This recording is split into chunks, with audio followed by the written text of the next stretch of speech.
Running that intro thing. Woo! We gaming on this one. We make plays every day, yeah. We make plays every day, yeah. We make plays every day, yeah. We make plays every day, yeah. We make plays every day, yeah. There's more Jamaicans on them. We make plays every day, yeah. We make plays every day, yeah. We make plays every day, yeah. Welcome to the Real Fantasy Playmakers. I am your host, Bogard Scott-Free, and we are continuing our series of breaking down different individual teams, and we're also bringing on all different walks of life. And with no further delay, I want to introduce VL the GOAT. What's happening, the GOAT? Yeah. What's up, Bogard? How you doing, bro? Man, I'm doing pretty good, you know what I'm saying? The best I could in this quarantine, climate That's all you confinement. can ask for, man, you know? Yeah, just trying to stay afloat and not fucking lose it, you know? I know, right? Beards are banging out. Can't even get haircuts. All this shit, man. You know what I'm saying? Dog, I look like a Viking right now. Like, I got this giant red beard. Like, people don't even recognize me, you know what I mean? No, you ain't lying. Like, hey, I was you know, we were talking a little bit off air, and I was talking about how I finally kind of got my beard trimmed down and my headpiece. Got it a little trimmed down because I was tired of looking like a goddamn old school wanted poster. You know those old school wanted posters like, have you seen this man? You know what I'm saying? Right. Like, matter of fact, fuck quarantine. I mean, you know, or fuck Corona. I was staying inside because I didn't want to step outside. I might fit the description. You know what I'm saying? They're like, you know what I'm saying? But yeah, so my man VL the GOAT, you know what I'm saying? Quick little foreshadow of the episode that we're about to have here, Playmakers, is you know, he is a through and through true to life gamer. You know what I'm saying? Yep. And he considers himself the GOAT in every matter in life. And you know what I'm saying? And he also hails from San Diego, but he's a Raiders fan. I almost said Oakland Raiders. We got to get used to that, huh? I'm still saying Oakland Raiders. Like, I'm still not adjusted. Yes. I still call them the San Diego Chargers. Like, I just, you know, some things are what they are, you know?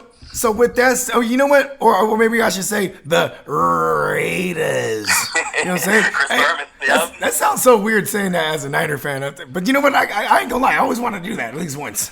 You know what I'm saying? Hey, you know what it feels, and they're in Vegas now. Things have changed. I think it's acceptable that you know, embrace this. All right, you know. Yeah, you know what I'm saying?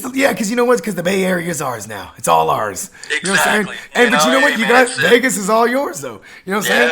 All right. Well, so check this out. Before we get to all that great ism, you know what I'm saying? We're gonna go ahead and handle this housekeeping. Follow me on IG and Twitter at the GMM Network. Also follow me on IG at Bogard Scott Free World. And you can follow my man, VL the GOAT. Go ahead, let them know where they can follow you. Madden 20 GOAT League.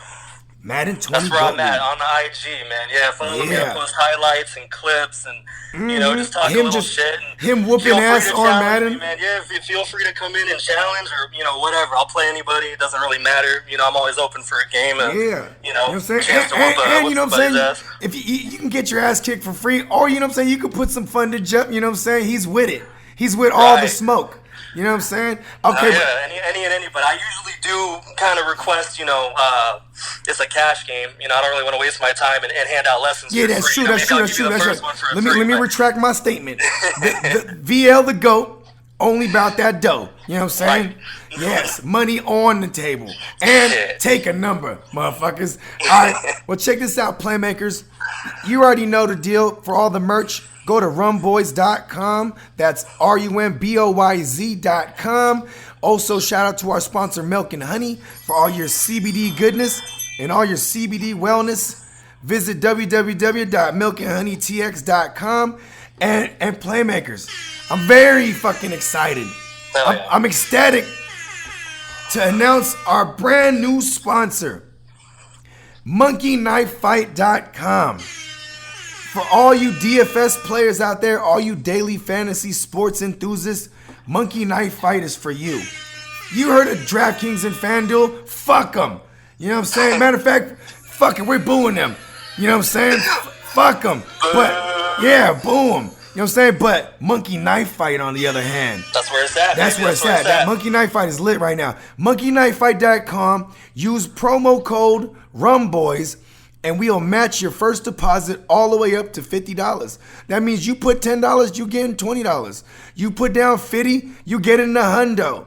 I'm telling you, Playmakers, for all your DFS action, once the big three comes back, we're talking baseball, basketball, football. Once all that shit comes back, or even these UFC fights, that there's even one happening right now, and there's one this Saturday. You want to get in on the action? Go ahead on monkeyknifefight.com. Type in promo code RUMBOYS with a Z. Once again, that's promo code RUMBOYZ.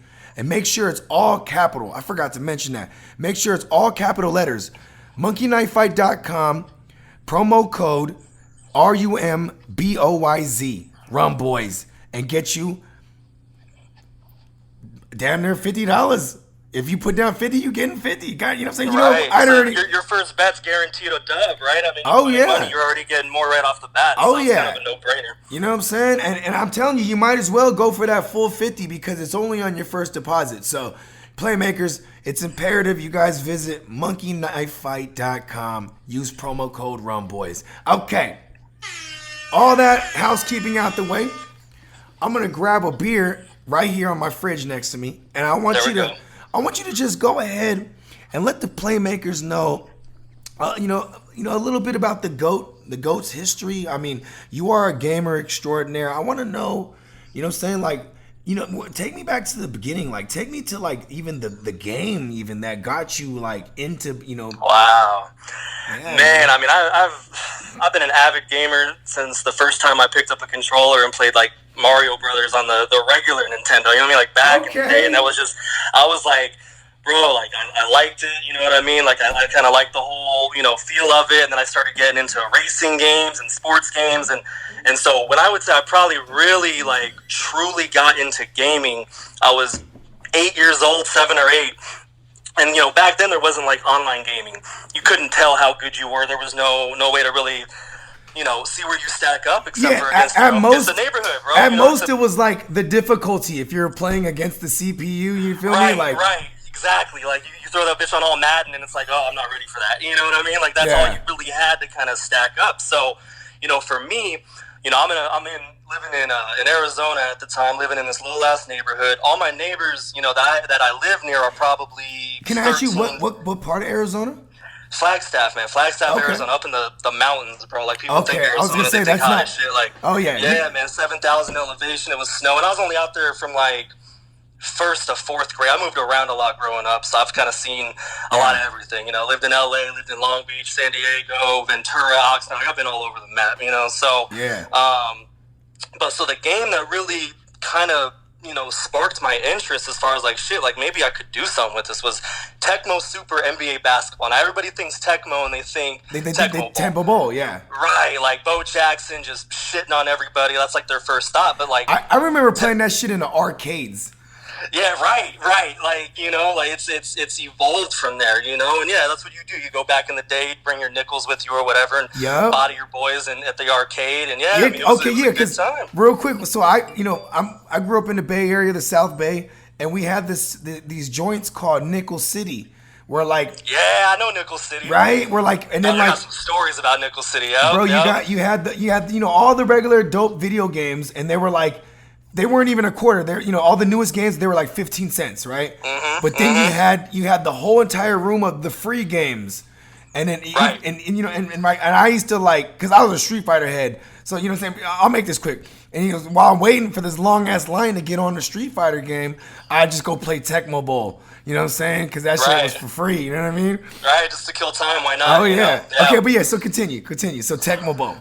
Yeah, so you think Tecmo Bowl, that was like the big game, but like Tecmo came out with a pretty dope, like at the time, a pretty dope ass basketball game, and so my neighborhood, that was like the game we played. That was the game that everybody took pride in. That was like, and so that's when I started playing in like tournaments. Was this still on the regular neighbors. Nintendo? Or Bro, was it... Super Nintendo. Okay, so Super Nintendo's right. So SNES, this is...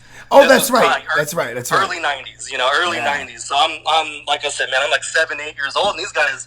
or 13 or 14. Oh, like, so there's we're no like way around the same. We're around the same age because I was born in the mid '80s, so we're like the same generation. Yeah, same with me, man. I'm an '80s baby, you know. Yeah. So, shout out to all the '80s dog, babies. You know what I'm We've saying? seen it all, you know. Yeah, for real though. It's like I always tell people that like you don't understand like growing up and being like aware of things in the '90s and watching everything change from music to video games to pop culture and you know urban culture. Everything just everything. Bro, people don't understand like how much shit's really changed. We like, remember life crazy. before internet access was like really like you know what I mean. Like, bro, it's so crazy. But yeah, continue. Dude, when I didn't even have, you know, I grew up not with a lot of money, so I didn't even have internet in high school. Like, I had to old school, like, go to the library, like, type my motherfucking reports out, and, like, you know what I mean? Hey, man, you got to do what you got to do. Struggle. You know, exactly. You got to do what you got to do. So, all right, but yeah, back to Tecmo. So we'd have like neighborhood tournaments where everybody'd come over. You know, we put in a couple bucks each or whatever. And like I said, I mean, they're twice my age. I shouldn't be even competing with them, and I'm bodying everybody. I mean, it's like it got to the point where I started picking random teams to play, and then that would be a close game. So then I'm letting them pick my team, and it's and they're in fucking high school, like, you know what I'm saying? I'm in second grade, just like shitting on them. I was like, okay, like maybe, who knows? You know, meaning like I'm beating these guys. I consider them pretty, you know, respectable players or whatever. Like that's kind of what sparked, you know, my. That was kind of where the goat, like the early goat days. That's where he was born. That's when it happened, you know. And I'm like, in the mountains of Arizona, right out of Flagstaff, you know. So yeah, but that's like, that's kind of like where it started. And so, you know, I'm playing different games, and then, you know, flash forward to, you know, early 2000s or whenever online gaming like really took off, and it's like that's when shit went to the next level, and I started competing in the Madden challenge and playing in Madden tournaments and playing against, you know, the best players in the world, and, you know, and this was like Xbox days, right? Xbox like solo, like Xbox OG Xbox. Yes. Yeah, bro. Yeah, like, because I remember they were online for free, remember? And then like I remember the PS online. I think that didn't come till later, even like PS2 days. But then it was like you had to pay for that shit. So like, yeah, exactly. Then, you had to buy this like adapter to the PS2 that connects online. Like, so like everybody don't know the struggle, dog. Like they don't understand like real, the shit that we had to go through just to play online games. Like and bro, like Halo, because Halo really busted it open for online gaming, in my opinion. You know what? That's what caused me to get an Xbox. You know, again, I talk about gaming. Like, dude, I played in like a couple MLG tournaments out in like Vegas and shit. I got killed. It wasn't close. Oh man. But, like, I was out there competing. I had my, you know, the homies with me, had a little Halo team going, and we thought we were nice. And, you know, when you play, that's right, because that was when you had a squad, those type of tournaments. Yeah, bro. Like, you know, I was living with, you know, I had my two boys I was living with, and that's, you know, all we did all day, every day. You know, like was just fucking play Halo and, you know, drink and smoke and just have a good time. And like we kill everybody. And we played on some online tournaments, had some success there. So we thought, you know, let's take our talents to the next level. And then we just got obliterated. It was like, I think we lost like 50-12 or some shit on midship. Like, it was just a rape sesh, bro. I was like, I'm going to stick to Madden and 2K. I'll play Halo for fun. Like, hey, which was the stage? Shit, you know? Which was the stage where it was kind of like a desert and they had like the little cars you could jump on and someone can jump on the back? Oh, they always change the names. Was it the Gorge? Was it the Gorge? It was Gorge on Halo 1. Yeah, and yeah. Like Halo 2, they changed it to a different name. Yeah, no, I'm talking about Halo 1, you know what I'm saying? Because Halo 1 was the one. Because remember when Part 2 came around, there was like the whole thing where you could like stab someone or like you could, you know what I mean? There was like little glitch things. They had the thingies. sword and they had, exactly. There was like. They started doing too much with it, bro. Exactly. And then like Halo 3 or 4, you had like a jetpack or some shit. I'm like, all right, I'm done. Like you lost me there. Okay. You know? I know I'm kind of veering you off because I know this is your portion of the show, right? But bro, good, bro. do you remember, I know obviously Doom and stuff like that, they kind of started off the first person shooters, right? But bro, GoldenEye. Dog. N64. Are you kidding me? Bro, friendships were ended. Oh my god. I got a Jamaican horse that fucking GoldenEye, bro. Oh. That shit was epic. We had a rule. You couldn't use odd job. Yeah, the small guy. Remember him? Yeah, the little guy, because it's hard to shoot his ass. Yeah, that used to be my guy. Oh shit, man, dude, that's fucking great memories. Okay, so by this time, were you already in SoCal? Like, you know what I'm saying? By the time you started like entering tournaments and shit like that. Yeah, so you know, I lived in Flagstaff for a couple years. That's just kind of where the gaming for me kind of started to evolve. But not when I moved back to California, you know, when I was like 10 or 11 years old. Been out here since then. And I started really doing like serious tournaments and like playing for real money when I got a little older. It started, so 2003 was the first tournament I tried to enter, and I somehow fucked up.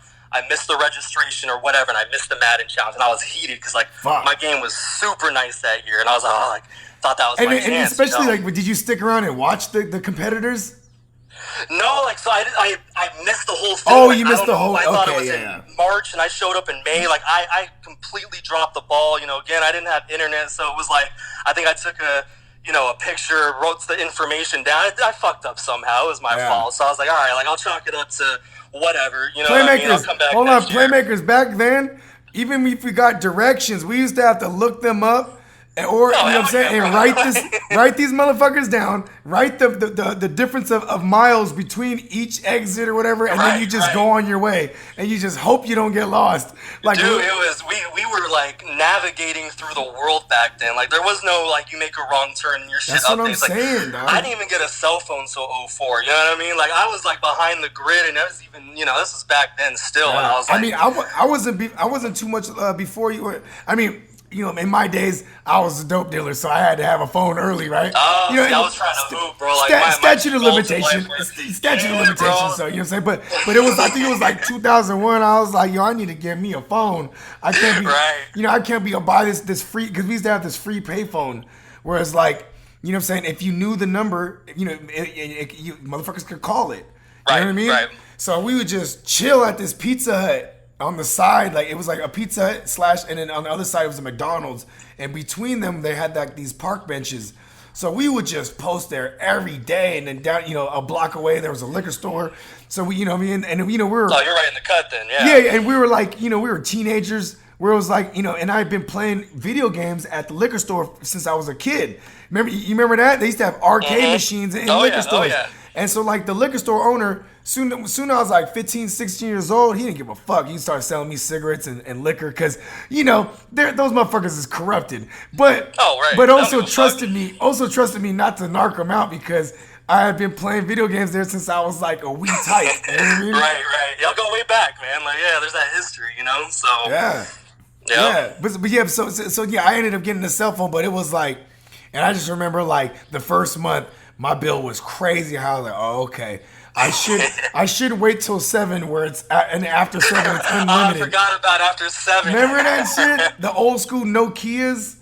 Like, bruh, that's okay. Those Nokias were indestructible though, bro. They like, sure you were look at though. your phone wrong now, that shit cracks. Like, and like, you could drop that motherfucker off a 4-story building, it's gonna bounce right back, like no problem. You know. And I hope, like, you know what I'm saying, I don't got no kind of cancer developing because man, those motherfuckers were for sure giving off some kind of radiation. Oh yeah, you don't build something that indestructible and not have some other shit come with real. it. You know, like, for real. Oh yeah, that's right. Because you did tell me, you know, when we were off air, you did have a history of moving cell phones too. So you know the evolution of phones. I know the game well, right? Yeah, I was there when we went from flip phones to smartphones, and only like business execs and like real bougie people got like the BlackBerry or the fucking Palm Trio. You know what I mean? Yeah, because the Trio was essentially like the first smartphone.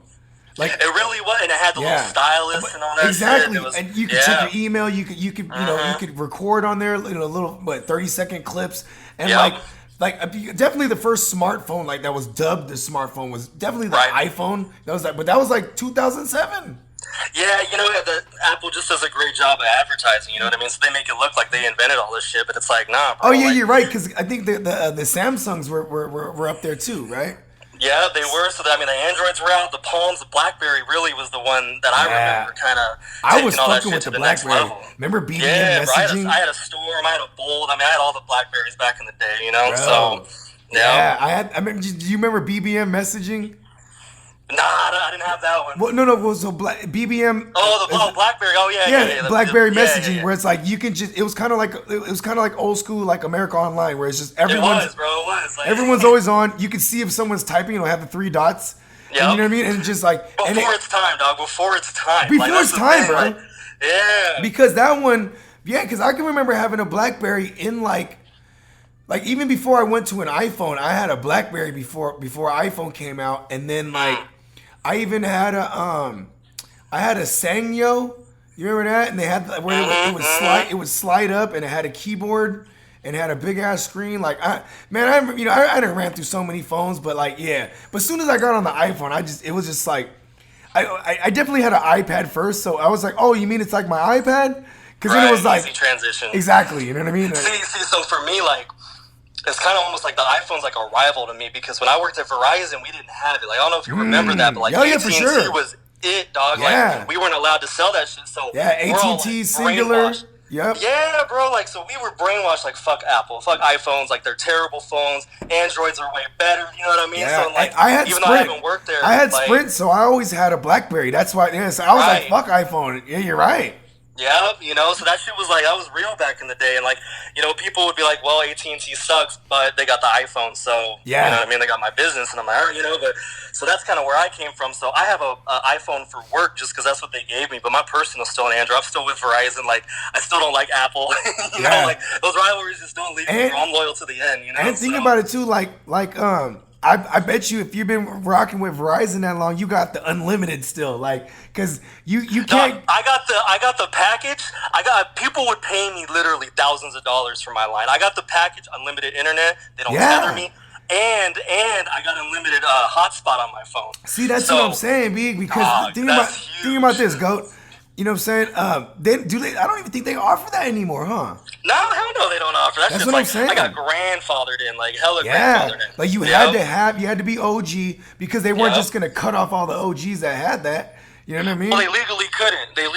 No, and that was like the whole big argument. Is like, you can't make me change my plan. It's not my fault you signed me up like this. Can you imagine that? You passing it on to your child one day, like here goes this unlimited plan. I should keep this in the family forever. Listen, this line has been in our family for generations. Dude, you know what I'm saying? Right. Granddaddy Lafler back in the day had them, you know what I mean? Like, yeah, this could be like a family heirloom. For real, dog. Oh, you know, that's dude, funny. It's come up clutch. Like when I've been, you know, when you work in corporate America, they send you to training for a month or whatever, and like hotel internet sucks, and I still want to get my gaming on. Yeah, and that thing up to my phone, bro, no problem. Like it didn't lag, hotspot, no issues. Like that shit saved me. Remember the Verizon commercials? Can you hear me now? The motherfucker be in the elevator. Can you hear me now? Right. And it was just like, yo, I used to be mad because I used to be like, man. And actually, my Sprint was cool for a while. You know what I'm saying? Like for hella years, it was really cool until like they started doing. And I had one of those unlimited plans too, still. Right. But it's one of those things where it's like now, you know what I mean? If you use a certain amount of data, they start. I gotta check my shit. Like I won't even be on 4G. Cut you off, bro. Yeah, I won't even be on 4G. Totally I'll be on goddamn not even 3G. I'm like, what the fuck is this? Like, right. Just has an X on there. Like, what exactly, kind of connection exactly. is that? Like, yeah. That'd be I'm hot. telling you, man. Yeah, a lot of those they're bootleg, bro. Like, I'll never go. Like, they had Singular back in the day. We called them Single Bar. Like, they were always terrible. Yeah. You know, Sprint. Yeah, I'm not messing with that. I'll stick with Verizon until you know they tell me no. T-Mobile, fucking. Mm-hmm. You know who was super legit, but they were really pricey? Was Nextel.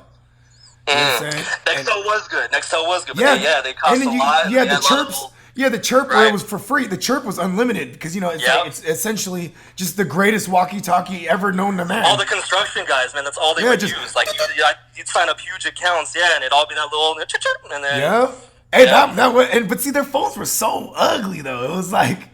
That's the one. Right. And those phones were, like you said, the construction workers, they could be on top of a high rise, drop that motherfucker, and it'll survive. Fucking brick, bro. Like, somebody's getting killed. You'll beat the shit out of someone with those phones, you know what I'm saying? Right. I've seen it done. Hey, I don't doubt it. All right, so check us out. Let's go back to the gaming. Okay. So, like, you did tell me one time in one of our exchanges, right? You know what I'm saying? First of all, this is kind of awesome because this is the first time I've ever actually talked to you. But we've been had an exchange for almost about a month now, just through text messages. We have. But this is official now. Yeah, right. So, yeah. Good to meet you. Good to meet you, I Goat. you too, bro. You know what I'm saying? I love it. Thanks for bringing me on, man. Man, you know what I'm saying? I appreciate the work you do. You know what I'm saying? I like, you know what I'm saying? The universe brought me to you, so you know what I mean? It's just one of those things. Tower's bigger than us, man. Yeah. Oh yeah, you ain't lying. All right, so check us out. So we went ahead. And you were telling me about one of those tournaments that you had went to, and then you had, because check us out, Playmakers. He's such a gamer that he even put his job on the line at one point. Like, he had to call in to work, and then I think they didn't want to. What was it? They didn't want to give you the day off, so he was like, "Fuck it, I gotta get this tournament." Hold on, was that a Madden tournament? It was. And you said this was in Arizona, right? So you had Arizona, and you were already in SoCal, so you had to travel for this joint.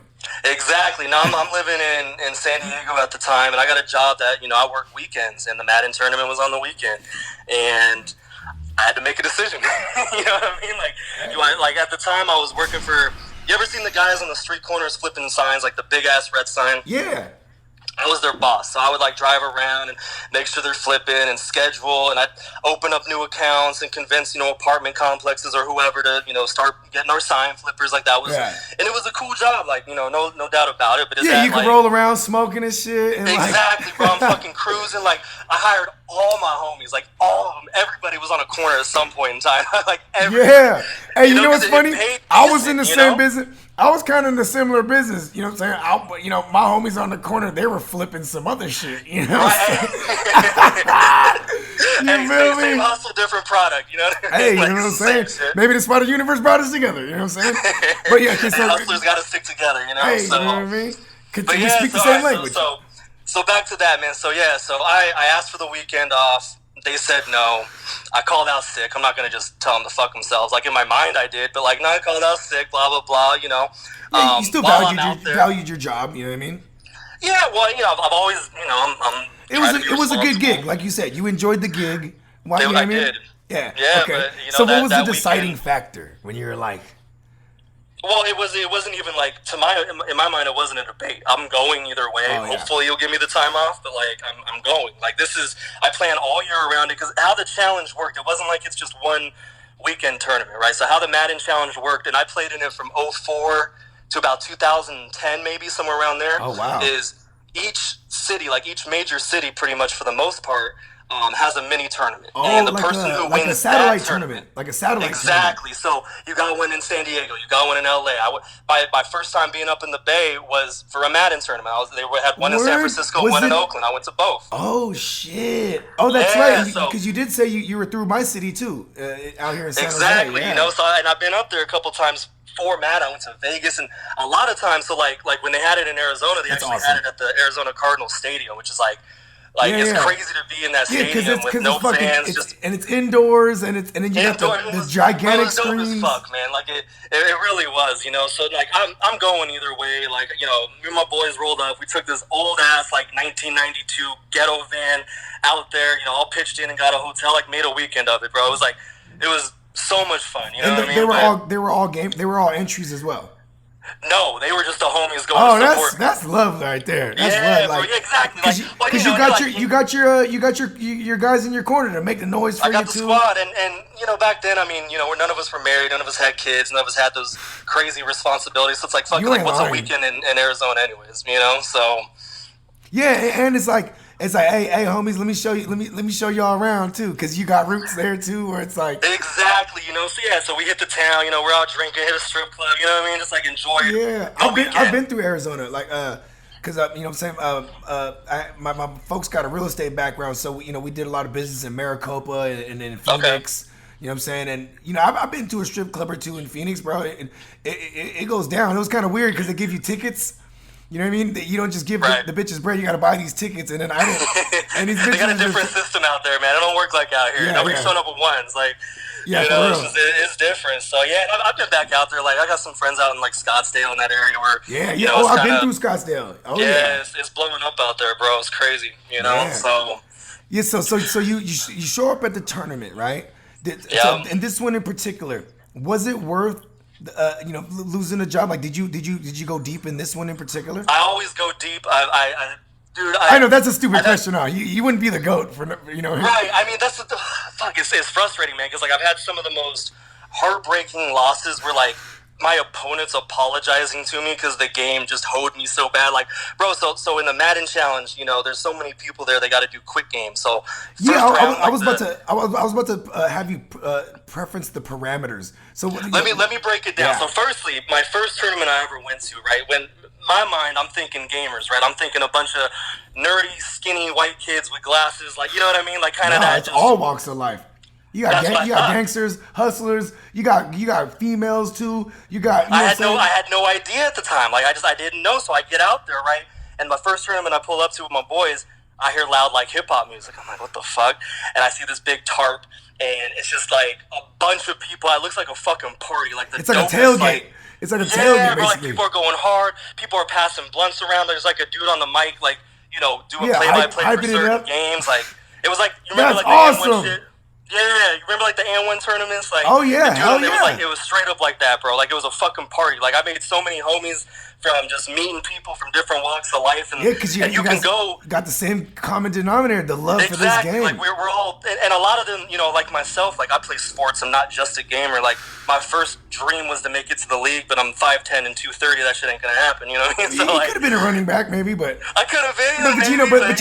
That is a. So, I mean, that's why I respect the Christian McCaffreys of the world, because like the white running back is like a unicorn. You know what I mean? Like it's kind of like reverse racism for you know what I mean? Like in the best way, where it's like you really got to be gritty, you really got to make a name, or else you know what I'm saying. You gotta be extra. Like look, like there's a handful of them, and like one of them's like arguably the best back in the league. You know what I mean? Oh, yeah. Like it's just you got to be on a different level. He's definitely paid like it. You know what I mean? And he should be, But I even remember, like, knocks on him coming out of the draft. He's not strong enough. Yeah, he's too small. He's not fast enough. Hey, bro, right? Like, I even remember... he can't take the beating, can't run through the, I'm from the Bay Area, and, he was coming out of Stanford, correct? Right? Yeah, so, okay, cool. I already had a few before we started, too, so I just wanted to make sure my facts are straight. I'm on the same level, bro. Yeah. You know what I'm saying? You know what I'm saying, dude? I'm telling you, the universe puts me right with the folks I need to be with. Right. But, yeah, I remember even his second season... that they were like, he was like, I put on like, 15 pounds of muscle mass. And I was like, oh no. You know what I mean? I was like, that's not good. Like, cause he wasn't the fastest, but it was like, then you start. Then you're bulking up. Like, is that going to take a step away from you? But it was cause he was a workhorse. He was a cowbell. He knew it. He was like this, in order to battle through these trenches and move these piles, I gotta, you know what I'm saying? I gotta. And they fed the shit out of him. They sure did. They sure did. Okay. So you have an athletic history, right? But like and this is kind of like you living your dream vicariously, right? Through your athletic dream, but now digitally. You know what I'm saying? Through Madden. It's the same mindset and approach. It's like, you know what I mean? Like you gotta condition. You gotta do everything. You do. Like, you gotta focus. You gotta have a game plan. You gotta have a strategy. You gotta have an playbook, IQ. Like, you know what I'm saying? Yeah, bro. I mean, I do have a custom playbook. I got a strategy. I pick the same fucking play, the first play of every game. You know what I mean? Like, it's just like the real NFL. There's a game plan. I have an outline of what I'm gonna do. I try and scout my opponents' strengths, weaknesses, what they can, what they can't. You know what I mean? And also what their what is it called? What their go-tos are, like what their dude, all that. So for me, like if I'm playing an online game, obviously you can't really strategize. But the thing that I play most in Madden right now is like connected franchise mode, where everybody has a team. A lot of times we'll do a draft. Everybody puts in a certain amount of money, to buy in for the league, right? But it's just like I don't know if you remember like the old school franchise mode where you get of course, build your guys, and then off season you got free agency and the draft and all that. So it incorporates the building team aspect, which I enjoy, but then the competition. So then you can really customize your team the way you want. Like, I have certain players or positions that I need stronger than others. I can live with a fast running back who sucks, a fast linebacker who's just not, low 70s overall. But if he's fast, I'm using him. So his awareness doesn't matter. His awareness is my awareness, because that's the guy I control. You just need him. Need him to close the gap. Exactly. I just need those physical attributes to get me where I need to be. So that's primarily what I play now. Is that type of mode, and I'm in 5 or 6 different leagues. I run one, which is a part of my Madden, or a part of my IG page, where I post weekly highlights and things like that. So, but yeah, man. But back to the tournaments, bro. So, yeah, man. So it was just kind of eye opening to see kind of what it was about. Like, I didn't know what to expect, and it's just a party, and people are having a good time, and blah blah blah, and throughout the course of it, like a lot of the top players knew each other already. A lot of them lab. I'm built a little different, and this is probably a part of my downfall. Like, I don't really fuck with people like that. Like, I'll be friends with you, but like, I'm not gonna show you my Madden secrets, even if you show me mine. Like, it's just different. Like, I don't know, man. Like, kind of like the Kobe mentality of like, bro, we're enemies. Like, we're not on the same team. We're not on the same page. Like, you know what I mean? I'm trying to bust your ass. So, you know, but throughout the years, you know, you end up kind of getting a reputation and people know you and blah, blah, blah. And, you know, like, I'd say probably my biggest win, I did win a Madden challenge at a Best Buy. It was like a local one, so it wasn't like the bigger one, but there was still like a lot of people. I mean, I won like, you know, $5,000. I mean, shit, you know, playing video games. Banditos? Like, you ain't mad at that? Not at all, bro. It's almost like stealing money. Like, you know what I mean? Needed it at the time. Yeah. So, yeah, that's dope. Okay, so I miss it though, bro. They don't do like the in-person challenge anymore because it was like anybody could go. You just pay like an entry fee, and then however far you go, you go. Yeah. And you know, kind of the format of the tournament is, you know, basically they'd break it down into 32-person brackets, right? So you have 32 in each bracket. Everybody plays each other kind of like a March Madness style tournament. One and done, you know, single elimination, 2-minute quarters. So like you throw one pick or something stupid happens. I mean, that could cost you the game even if you're better than the opponent. So like you gotta like really like have luck on your side as well as being good. Like I remember, dude, I fumbled 4 times in a half in a 2-minute game. Oh my like that shit's unheard of. And I have a temper. I'm Italian. I can't help it. You know what I mean? So I'm like, hey, forget about so many fucking controllers, dog. Like, you did share some stories. You're like, I accidentally broke a few TVs, and I was like, I text you accidentally in quotes. You know what I'm saying? Okay, so so back to the Arizona one, right? Yeah. So is that the one you're talking about right now, where the fumbling with the 4 times in a half? The tournament that I ended up losing my job over, I lost to this guy who ended up losing in the championship in Arizona. I forgot his name. I want to say it was like 40 inches or something like that. He beat me 10-6. This particular game, it was a close game, like whatever, you know, 10-6, it could go either way. I had the ball, 40 seconds left. I'm at the 6-yard line, like I'm about to score. I got like, you know, I think maybe 1 timeout left. So I'm down 10-6. I need a touchdown. I'm the Cowboys this particular year, right? Jason Witten, I call my money play, my money goal line passing play. Jason Witten's wide open over the middle. He thinks I'm going to hit the flats. I knew he was going to think that. Like, I fucking strategized it perfect. I throw to Witten. The ball goes through his hands. It bounces off his forehead. It goes straight up in the air. They tackle Witten. They pick the ball off. You know, the season's over. And I'm just like, bro. Like, bro. Yeah, heartbroken. What year was this one? That was 2005. Okay, so this one's been resonating with you for 15 years. Certain losses you don't get over. You know what I mean? Like you just don't. Like I don't.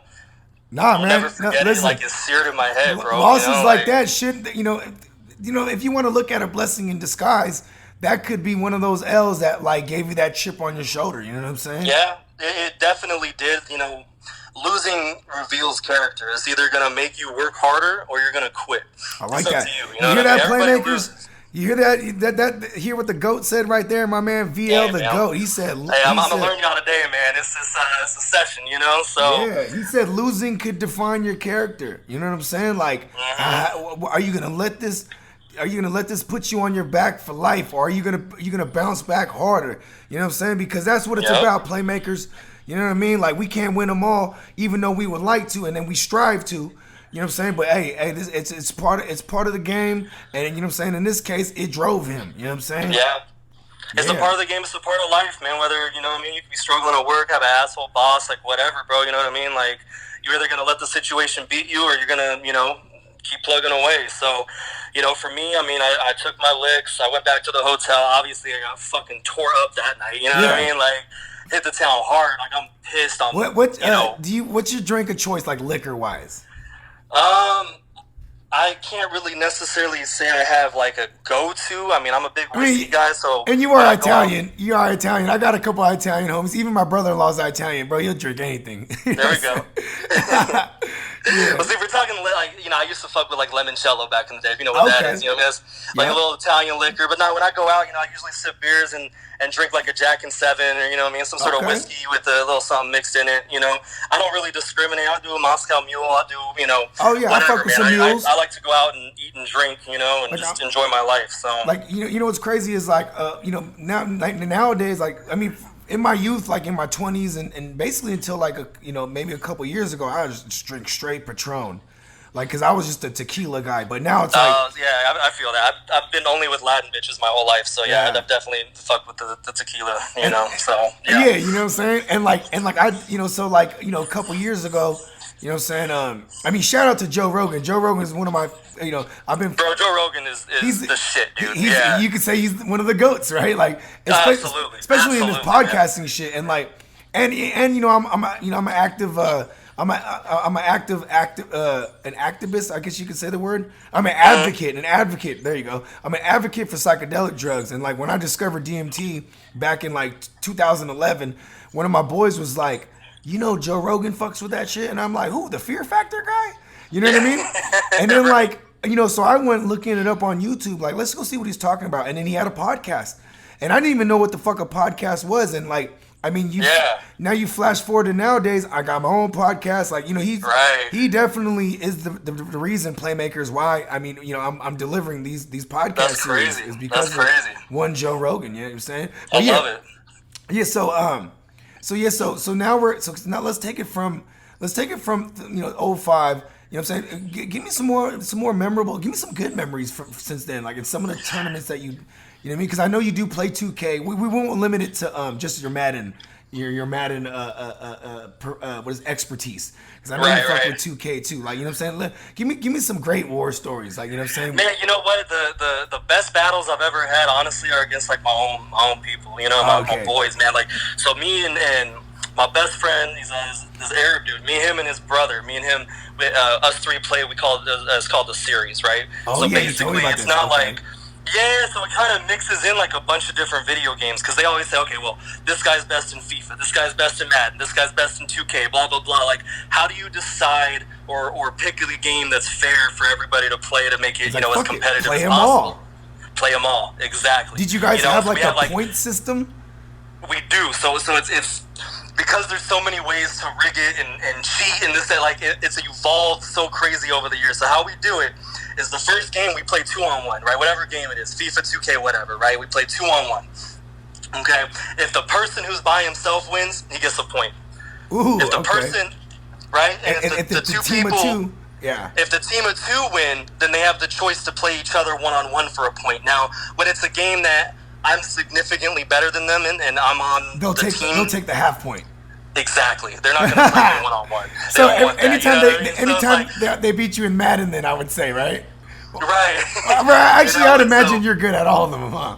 I am. I mean, I usually do end up taking their money. I've had to like help them out in different ways to make it more competitive. But I was looking through my email the other day. I'm seeing all these like Chase Quick Pays and like Venmos from them back in the day. I was just fucking dying. Like I screenshotted it to my boy. Like, bro, you spend so much money like on me. Like I appreciate you, bro. Like you helped me get my Cadillac. You sending the screenshots kind of your way of trying to make them better. You're like, hey, look. I just want to remind you. You know what though? They shit on everybody else that they play. Like all their cousins and stuff were up in LA. They go up there and just body them in all these games because we've been playing and it elevates their game and they're good gamers. It's just they're not quite where I'm at, but it makes them better. You know, like even in my league that I run, my Madden franchise, the guys who join end up getting better and then they go body everybody else in other leagues. Like everybody improves to the point where I'm still struggling to win Super Bowls every year. You know what I mean? Like it's still a challenge, you know? Like I got some fucking like top-notch players in my league that, you know, when they play in other leagues, like it's their Super Bowl. You know what I mean? And I like that. Like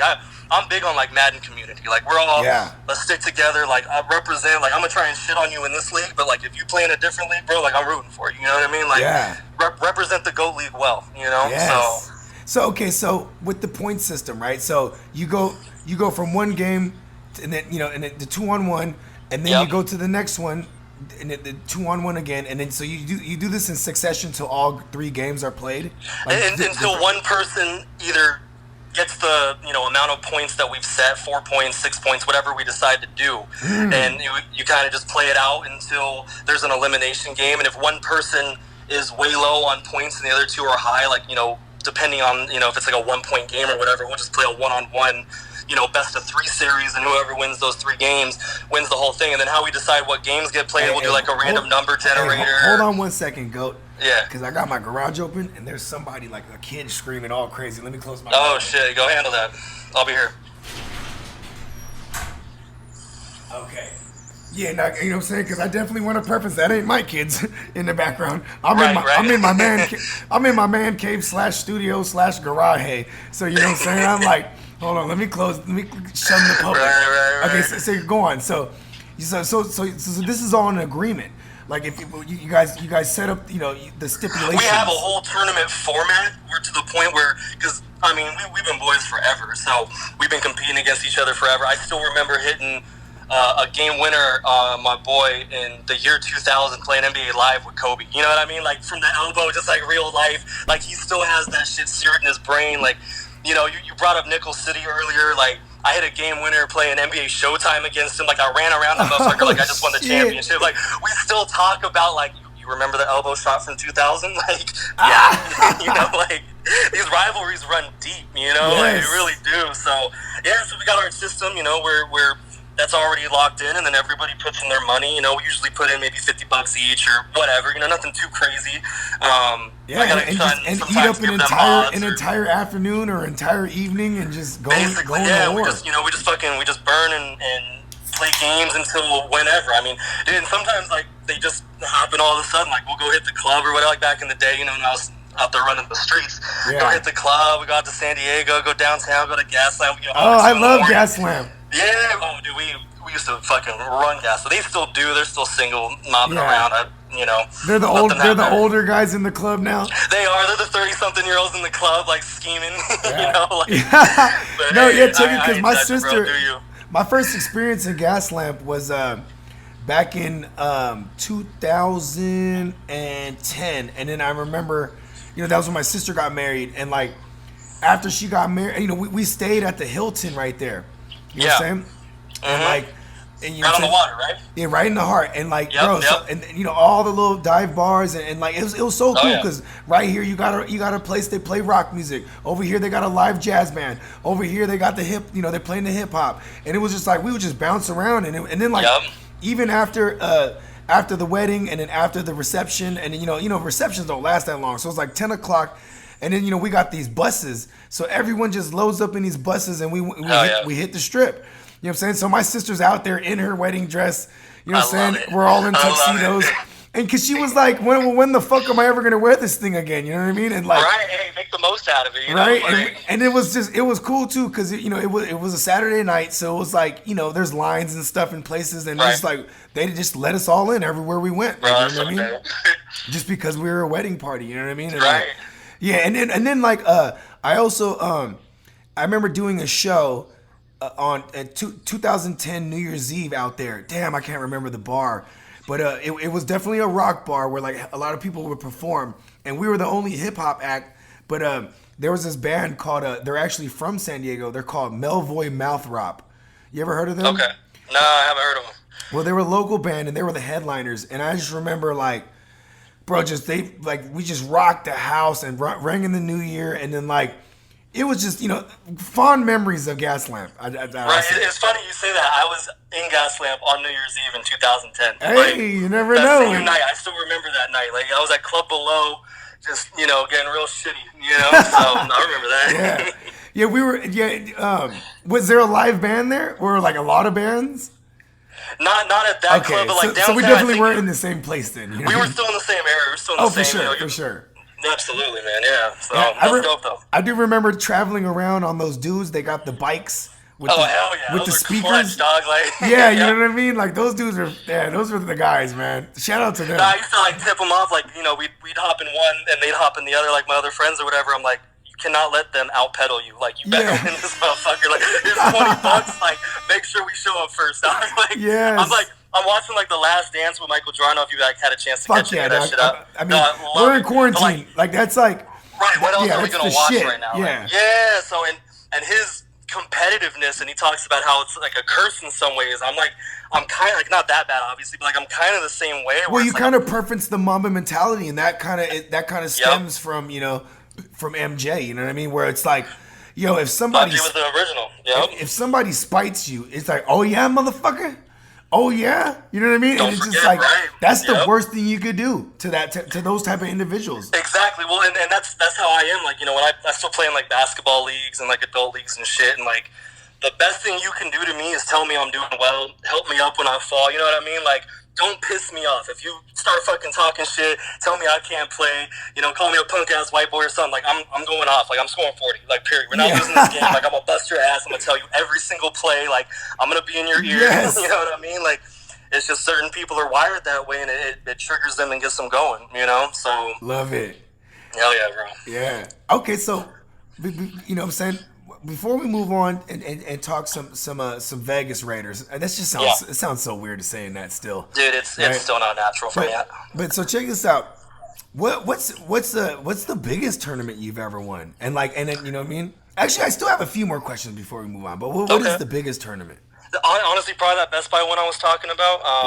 As far as like amounts of people and like 5 stacks was nice, and there was a lot of people there. And 1,000 people. So it was what, $5 entry or like $10 or something? No, they usually it was like I think $15. Okay, because they are doing payouts. It's not just winner takes all. Exactly. Well, no. So it was kind of funny. So a part of that, right? So first place I think got like 3,500 and second place got 1,500, right? And so I'm talking to the guy who I'm about to play in the championship. I'm like, are you cool with like a winner takes all? You know what I mean? Like, oh shit, yes. Yeah, like I was kind of like, and I knew I could take him. So my toughest game was the game before, right? And I barely beat this Asian dude. He was good, and I recognized him from the tournament. Like I knew him, I'd seen him around in other challenges, and so I knew he could play. And I knew the winner of that game was going to win the whole thing. And I think I beat him like 10-3, or you know what I mean? Something close, and I knew that if I was going to make it to the champion, I was going to stomp out this other motherfucker. So so I kind of got in his ear, like, you think you're good, blah blah blah. Like, let's put it all on the line. Put your money where your mouth is, bro. Yeah, bro. Like, let's go with it. Like, nobody should get money for second place. Fuck all that. And I'm like, sure still lost. It's Best Buy, so I'm sure they were giving out like electronics and shit and yeah, right. They had all of the samples, and they're handing out little $5 Best Buy cards just to kind of incentivize people to spend money there or whatever. And it was cool. And and again, it was a big tournament. There's a lot of people there. They had the music going and shit. Like it was a lot of fun. I was actually, and I hate that I never got like a screenshot or a picture of it, but I was like featured on the website for a little bit. That I won the tournament. I was like featured on Best Buy's website. I'm like, I don't have any proof of it now. This is 15 years ago. This is proof right here. This episode right here. Facts, bro. Facts. So so that was probably my biggest win. I've won a lot of like little GameStop tournaments. Anytime they have a local tournament, I'm gonna show up and just body whoever the regular guys are. Yeah, bro. These fucking normal people. They're we call it like their game is elementary. That's how we kind of describe like generic Madden. Like it's just not all Madden. Madden. Yeah, bro, you ain't on this level. Like your game's elementary, So so I've won a lot of those. Like I won some like just little gathering tournaments like up in Temecula and a couple in Orange County. Oh just little ones Temecula! I've been through there. The winery. Pachanga. I've been all through Pachanga. I lived in Temecula for like 5 years, man. That casino is dope though, man. Pachanga. It is. I wouldn't gamble there. I fucking never win there. They take my money every single time. I love getting drunk and playing roulette, and they had a version there that it was the card roulette. You know what I mean? Right. I just love roulette, and I don't play numbers. I just go black or red. I'm reckless. 200 on red, and then because it's kind of the closest thing you can get to a coin flip. Black or red. It's as close to 50-50 as possible. I have a kind of a tradition. Every time I go to Vegas, I always put money on Black 24 because I'm a Kobe fan. So every time I put like $50, $100 down. Like I've never won. Mamba every mentality. single time I go. It's gonna hit sometime. It's gonna pay off. So. Yeah. But, here's my last question about the Madden tournaments, right? So what's your process when you're choosing? Because I know you already have your custom playbooks and whatnot. Well, see, in the tournaments, they don't let you. You can't bring in your playbook, so I have to have a stock playbook. There's actually like there's a whole process that goes into what team I'm going to choose. Yeah. What playbook? So it's like. Do you let your opponent choose the team first, and then you choose like the best team that. No, not necessarily. So for me, everybody kind of always picks the same couple teams, especially back then, and I always ended up gravitating towards teams that fit me, but nobody else really fucked with. So I think it kind of threw people off guard. Like. One year, I think, whatever year the Dolphins had Dante Culpepper and Ronnie Brown at running back, I used Miami. Like, nobody used Miami. You know what I mean? That would put them on tilt, too. your Dog, opponents. like, yeah, somebody got, and It would give them that false sense of confidence, like, oh, he's the Dolphins. I'm shitting on you with the Dolphins, dog? Like, yeah. come on, so, right, but like, so for me, when the game first drops, first thing I do, roster analysis, right? I go through every roster, every team. I see where their strengths are. What teams can I fuck with? Like, I have to have a scrambling quarterback. Doesn't have to be Lamar necessarily, but somebody who can move around. Like, I love that. So does everybody just use the Chiefs or the Ravens these days? That's everybody, bro. Chiefs or Ravens. Yeah, I was about to say. A lot of tournaments are actually like banning the ability to use those teams. Like, you gotta use somebody else. What about Russ? You fuck with Russ at all? That's my team. That's my team that I would go with if I'm not able to pick, one of those, the Chiefs or the Ravens. It's I need that guy who can. I'm gonna use a deadly accurate scrambler. Yeah, absolutely, and the way I play quarterback in Madden is the way Russ plays in real life. Like, I make my reads. I don't force shit. I'll go buy some time. I'll hit the big play. You know what I mean? I'll scramble for a first down. He be having his head on a swivel. Dog, in my opinion, he perfected that type of quarterback style where, he's a great passer, but he can buy time, and just his agility and his, you can tell he played basketball just by the way he shakes people. Same with Mahomes. Like, he jukes people, but he's not the most athletic dude in the world, but this year, he can shake you. With the addition of Nuke Skywalker, you know what I'm saying, with Nuke Hopkins, right? You think everyone's going to be fucking with Arizona all crazy now? Oh, absolutely. 100%. Bro, you know 100%. what's crazy? So, you know what I noticed, too, in reality football? Like, these guys, this new generation of motherfuckers that can shred from the pocket and scramble, they all have baseball background. Russell Wilson, Kyler Murray, Patrick Mahomes. Like, it's no coincidence that they could throw from every angle on the run. I was just gonna say, man, that sidearm, that however you need to get it there. Like imagine, if they were playing baseball and they're in the outfield, you know what I'm saying? You got to run and throw it to the basement. You know what I'm saying? It's crazy. It's the years of that 6'5" immobile quarterback with the generic throw, like, that shit's over. Yeah. And I tell my son that all the time because, like, he starts to get one track mind. Like, I don't want to play that sport. Yeah. I'm gonna stick to basketball. Blah. I'm like, dude, like, every great athlete fucked with multiple sports. Like, you learn things from basketball you can apply in football. You learn things from baseball you can apply. Like, play everything because you're gonna build up different skill sets. And also put him in, and also let him learn coding too. You know what I'm saying? That's the one thing too. It's like, listen, I want you to play sports. Like, I had 2 daughters, and then I finally had my son, and he's like 1.5 right now. But I'm like, my girl's like, you're gonna put him in sports, and I'm like, whatever he wants to do. You know what I mean? If he wants to make music or but no matter what, he's got to learn coding. Because, you know what I'm saying? I don't care what his interests are, but that's going to be one of them. Like, for sure. So maybe he'll be making the next great sports games. You know what I'm saying? Like, who knows, man? I wish I would have picked up something like that. Yeah. I know, right? We were just gaming. You know what I mean? No, I was just playing. I was learning, the controller. That was my, flew on the disc to, I'm interested in that, though. So now they're kind of, they're putting restrictions on these certain teams. They are, like, a lot of tournaments now. Like, when you go through Gamer Saloon or get any other Gamer Huddle, like any other various online tournaments, a lot of times they'll ban the use of certain teams just because everybody's gonna pick the same fucking team. Yeah. It's gonna be Baltimore against Baltimore. It's gonna be the Chiefs against every game. So you could do that. You could do the same team. Yeah, that's the thing is they will allow you to pick the same team. I kind of don't like that. I hate that. I don't want Lamar to play against Lamar. It's fucking stupid. You know what I mean? You know what I used to do when I used to play Street Fighter? If a motherfucker, plays someone like, like picks Ryu or something, right? Right. I'll probably pick Blanca because, like, he's a lot more defense. You know what I'm saying? Like, you know what I mean? Counter. Yeah. Exactly. Like, I would always. I used to hate it when dudes would, like, they would be waiting too. So it's like you got your clock counting down to pick your player. Right. And I'm like, damn it, pick someone already. You know what I'm saying? Trash, bro. Yeah, right? And then I just fuck it, Blanca or Zangief or, like, I like using guys or Dawson. I like using guys like that because it pisses people off. Right. You know what I mean? Like, yeah. Okay, so let's talk a little bit about this movement right now. Where the Raiders, okay. The Raiders are officially moved on. It's there. It's done. Yeah. Right. And, like, I mean, okay, let's look at some of the offseason acquisitions, like a Mariota, right? Like, because I'm just gonna safely assume that you're not really too happy with Carr, because I mean, like, he's kind of not at all, right, and like, not but at it's all. like, does Gruden all of a sudden think Mariota's a grinder? Like, why pick up Mariota? Because I feel like we might see him eventually. I would be shocked if Mariota doesn't like hop on the field at some point in time. Yeah, He's absolutely shocked, bro. Like, I don't know if they brought him in to try and kind of put a fire under his going. ass. Yeah, something. Because something. He's like, even when we had our one winning season in the last 20 years in 2014, when Carr broke his leg. The one official. I think you guys gave up like less than 5 sacks that year, and it was like.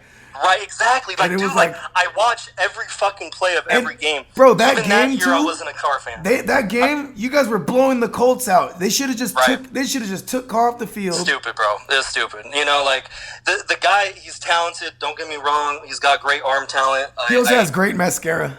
You know what I'm saying?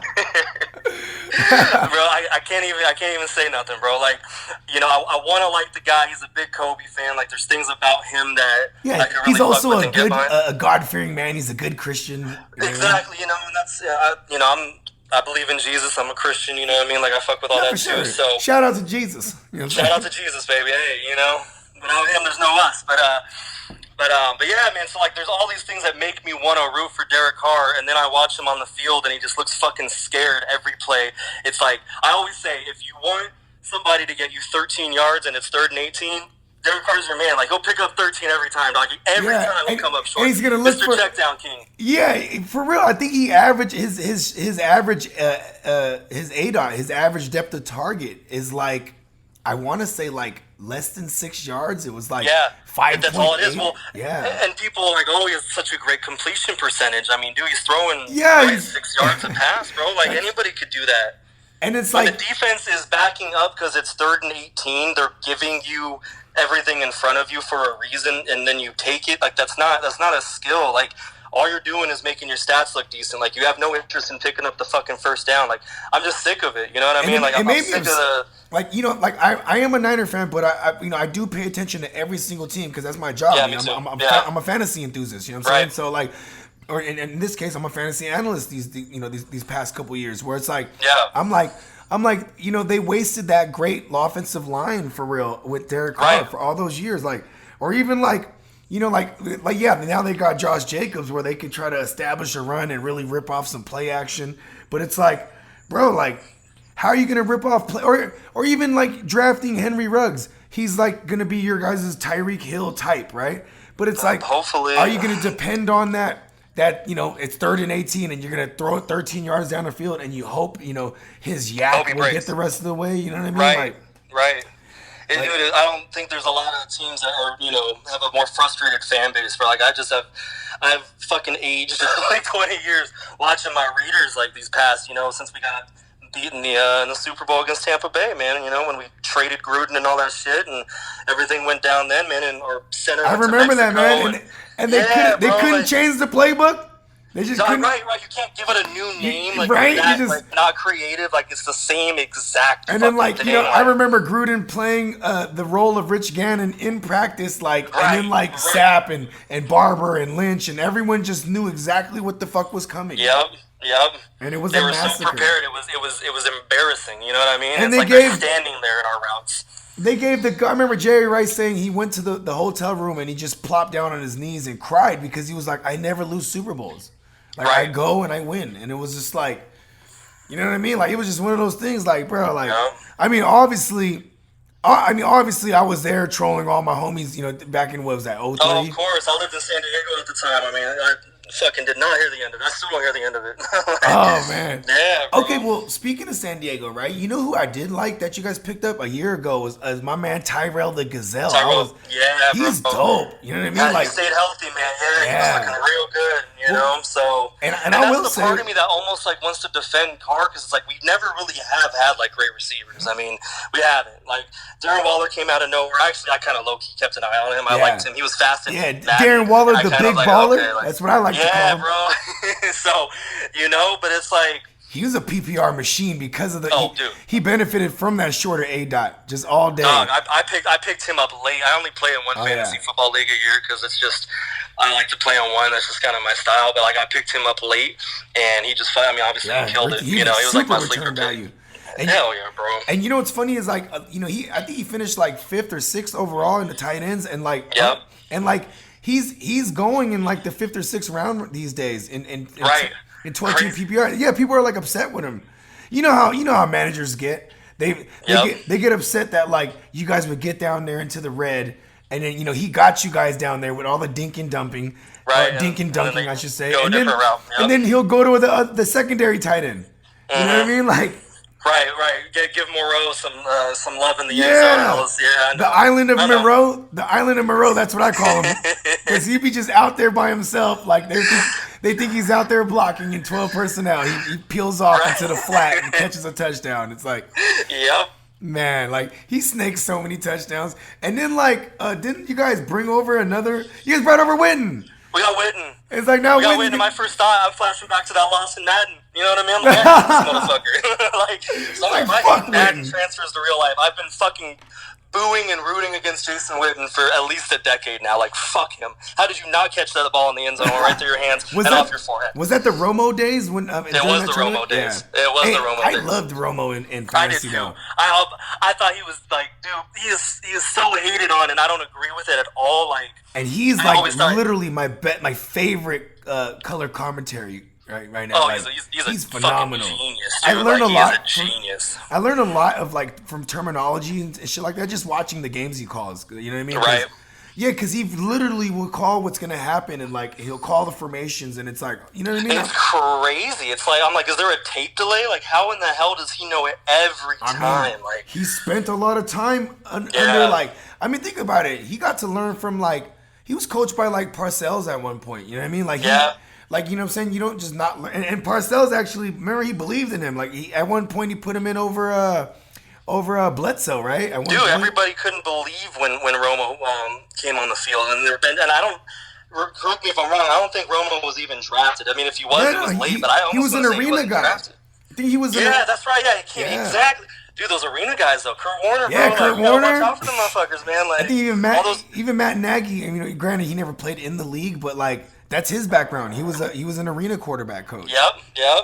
It's all those, that quick passing kind of West Coast old school style of offense. Where quick reads and I mean it translated. And I loved watching Romo. Like I always rooted for Dallas. They obviously got fucking robbed with that Dez catch, and it's just. I was reaching for the goal line. Crazy, man, crazy. I was reaching for the pylon. It's like, yo, that was. I don't know. And, that was funny because it had to be against a team like Green Bay where it's like they're another beloved franchise by the league. Because come on, the Cowboys are America's team, you know what I'm saying? Where it's like you would think that, the league wants them to get another one, you know what I'm saying? But like I even had a conversation with one of my boys. He's also a fellow Rum boy. You know what I'm saying? Shout out to my boy Miles the Peacock. But anyways, the Peacock, he was telling me first of all, he's a Houston Texans fan, and and I asked him a question when he came on my show. I was like, bro, since the Texans have been in existence, I think they've had more playoff appearances than the Cowboys. And then he was like, I need to look this up. And he was like, bro, they even have more wins in their existence. I know, right? It's like, I think it's safe to say Cowboys fans they're probably more sour than us Niners and us Raiders, or you Raiders. You know what I'm saying? Because at least we've gotten the Super Bowl since the Texans' existence. You know what I mean? Like, bro, like the Cowboys just haven't. No success, dog. No success. Like, their luster comes from the triplets of old. You know what I mean? Okay, so let's break this down. I mean, I know you guys drafted a few receivers, right? I mean, not a few. You guys drafted one more after Ruggs, right? No, yeah, we got Lynn. He's kind of. I mean, he's listed at receiver, but he's kind of one of those like receiver, running back. Weapon. I mean, he plays some quarterback. Yeah, he's an OW. Basically, So he's like their version of like a Taysom Hill, kind of, I guess you could say. You could say that, and I'm excited to see what he's gonna do. I mean, the guy's explosive. He's gonna be a mismatch. Like they're gonna have to, there's gonna be times where. If they use him right, he's gonna fucking kill it. And if they don't, then he's gonna just disappear. Like you can't just have him just be a normal receiver, line up wide, run routes. I think he's going to be kind of like a Percy Harvin, where they're going to give him some carries. They're going to do a lot of screen passes and just try and get him in open space and let him do his thing, because that's his strength. That's where he shines. Think about this. You got a phenomenal run game with Josh Jacobs, and he does have some receiver chops. I mean, they might not have utilized him in that fashion as much as they should have last season. Right? No, he's got good hands. And then Gruden is one of those guys who his coach speak is kind of the truth. Like, he doesn't really bullshit. He's not like a Pete Carroll, where Pete Carroll would flat out say, he'll talk about an injured player and be like, he's ready to go. You know what I mean? Like, no, he's not. Right? But like, Gruden was straight up came out and was like, him and Mayock, they were like, we need to get Jacobs more involved in the passing game. And then now you got a true threat, a deep threat, a burner, in Henry Ruggs. So it's like, this is definitely going to help Jacobs. He's going to see, less, I would really hope I really hope it opens things up, because, and Ruggs can be that deep threat. I mean, I was like a vintage Al Davis pick, but, whatever. Yeah, I didn't understand that. Like, that's not who I was rooting for, honestly. Like, and it took me a few minutes, and I'm like, fuck it, he's a Raider. I'm going to root for him. You got to love your guys. As soon as they're on, I mean, I wanted CeeDee Lamb, because I was thinking greedy, right? Because, I wanted CeeDee Lamb, and then when we traded back, I was like, okay, I trust Lynch.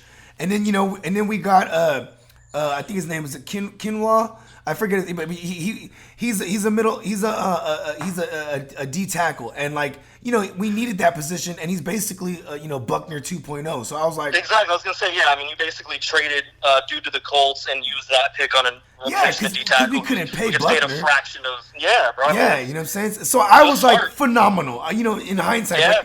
But I was like, CeeDee Lamb was right there. You know what I mean? Like, he's like Nuke Hopkins. I'm like, I wanted him, selfishly. No, that's who I was hoping we were gonna take. That's who I thought you guys were gonna get too. Dog, draft day, I was like fucking livid. I'm like, you gotta be like, where's Al Davis? We're just drafting the fastest guy again. Like, where's Al Davis? You know what I mean? You know what though? I think the same shit with Darius Hayward-Bay. Like, this is just like history repeating itself all over again. Bro, they were right there on the side with the Ouija board, bro. They conjured up the spirit of Al Davis, and he was like, gosh, go get Ruggs. You know what I'm saying? No, but okay, so I know you guys switched defensive coordinators too, right? You guys brought over, was it Spagnuolo or not Spagnuolo? Yeah, not Spagnuolo. It was the old boy from the Cowboys, right? Yeah, Marinelli. Marinelli. Yeah. Yep. Hey, you know what though? I think that could be good for you guys' defensive scheme, because, I mean, he showed, I mean, like, when you give him good personnel, he was doing his thing for the past 2 years with the Cowboys. You know what I'm saying? Or no, maybe not last season, but the 2 seasons prior to that. 2 seasons with, dude, they were playing ball. Yeah, like, 100%, yeah. Last season, that surprised me with the Cowboys' defense as a whole. Right. You know what I mean? No, dude, they were like top 5 in the league. It's like nobody saw that shit coming, So I hope, I personally feel like our defense has talent. I don't feel like our defense is lacking anything. I think our offense puts us in shitty situations a lot. And Gunther, they brought over Gunther, last season, who was friends with the Gruden brothers. Right. You know what I'm saying? So, like, because I feel like Chucky's just, that's one thing he's doing wrong, is just bringing over all his homies. Like, when he brought over Greg Olson. And I was like, why would he do that? But I forgot they're homeboys, you know what I mean? But it's exactly. That's the only reason why it makes sense as to who he's hiring. Yeah. You know what I mean? He's just bringing all his peoples, So you think maybe other coordinators don't want to go there just because of Gruden's his character, as far as like, I could see that. He's very type A. He's very outspoken, and he kind of brings he got a lot the of cameras on. attention. He talks like cameras are on him all day. Oh, absolutely. No, he's made for TV for sure.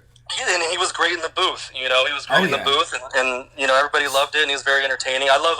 You ever seen Frank Caliendo? You ever seen his impressions of Gruden? It's fucking hilarious. Hell yeah, they're spot on. When he does that or Madden, bro, like I'm like in tears. Boom. Right? Oh, and then he does Summerall. That's a tremendous whapper. I'm just like, that's fucking hilarious. Oh man. Okay. All right. So, what do you think is? What was your guys' record last year? Or let me see. Hold on. What was the Oakland what was it? Oh, hold on, let me see. What was the Oakland Raiders 2019 regular season? It's 6-10, 7-9, some bullshit like that. 8-8.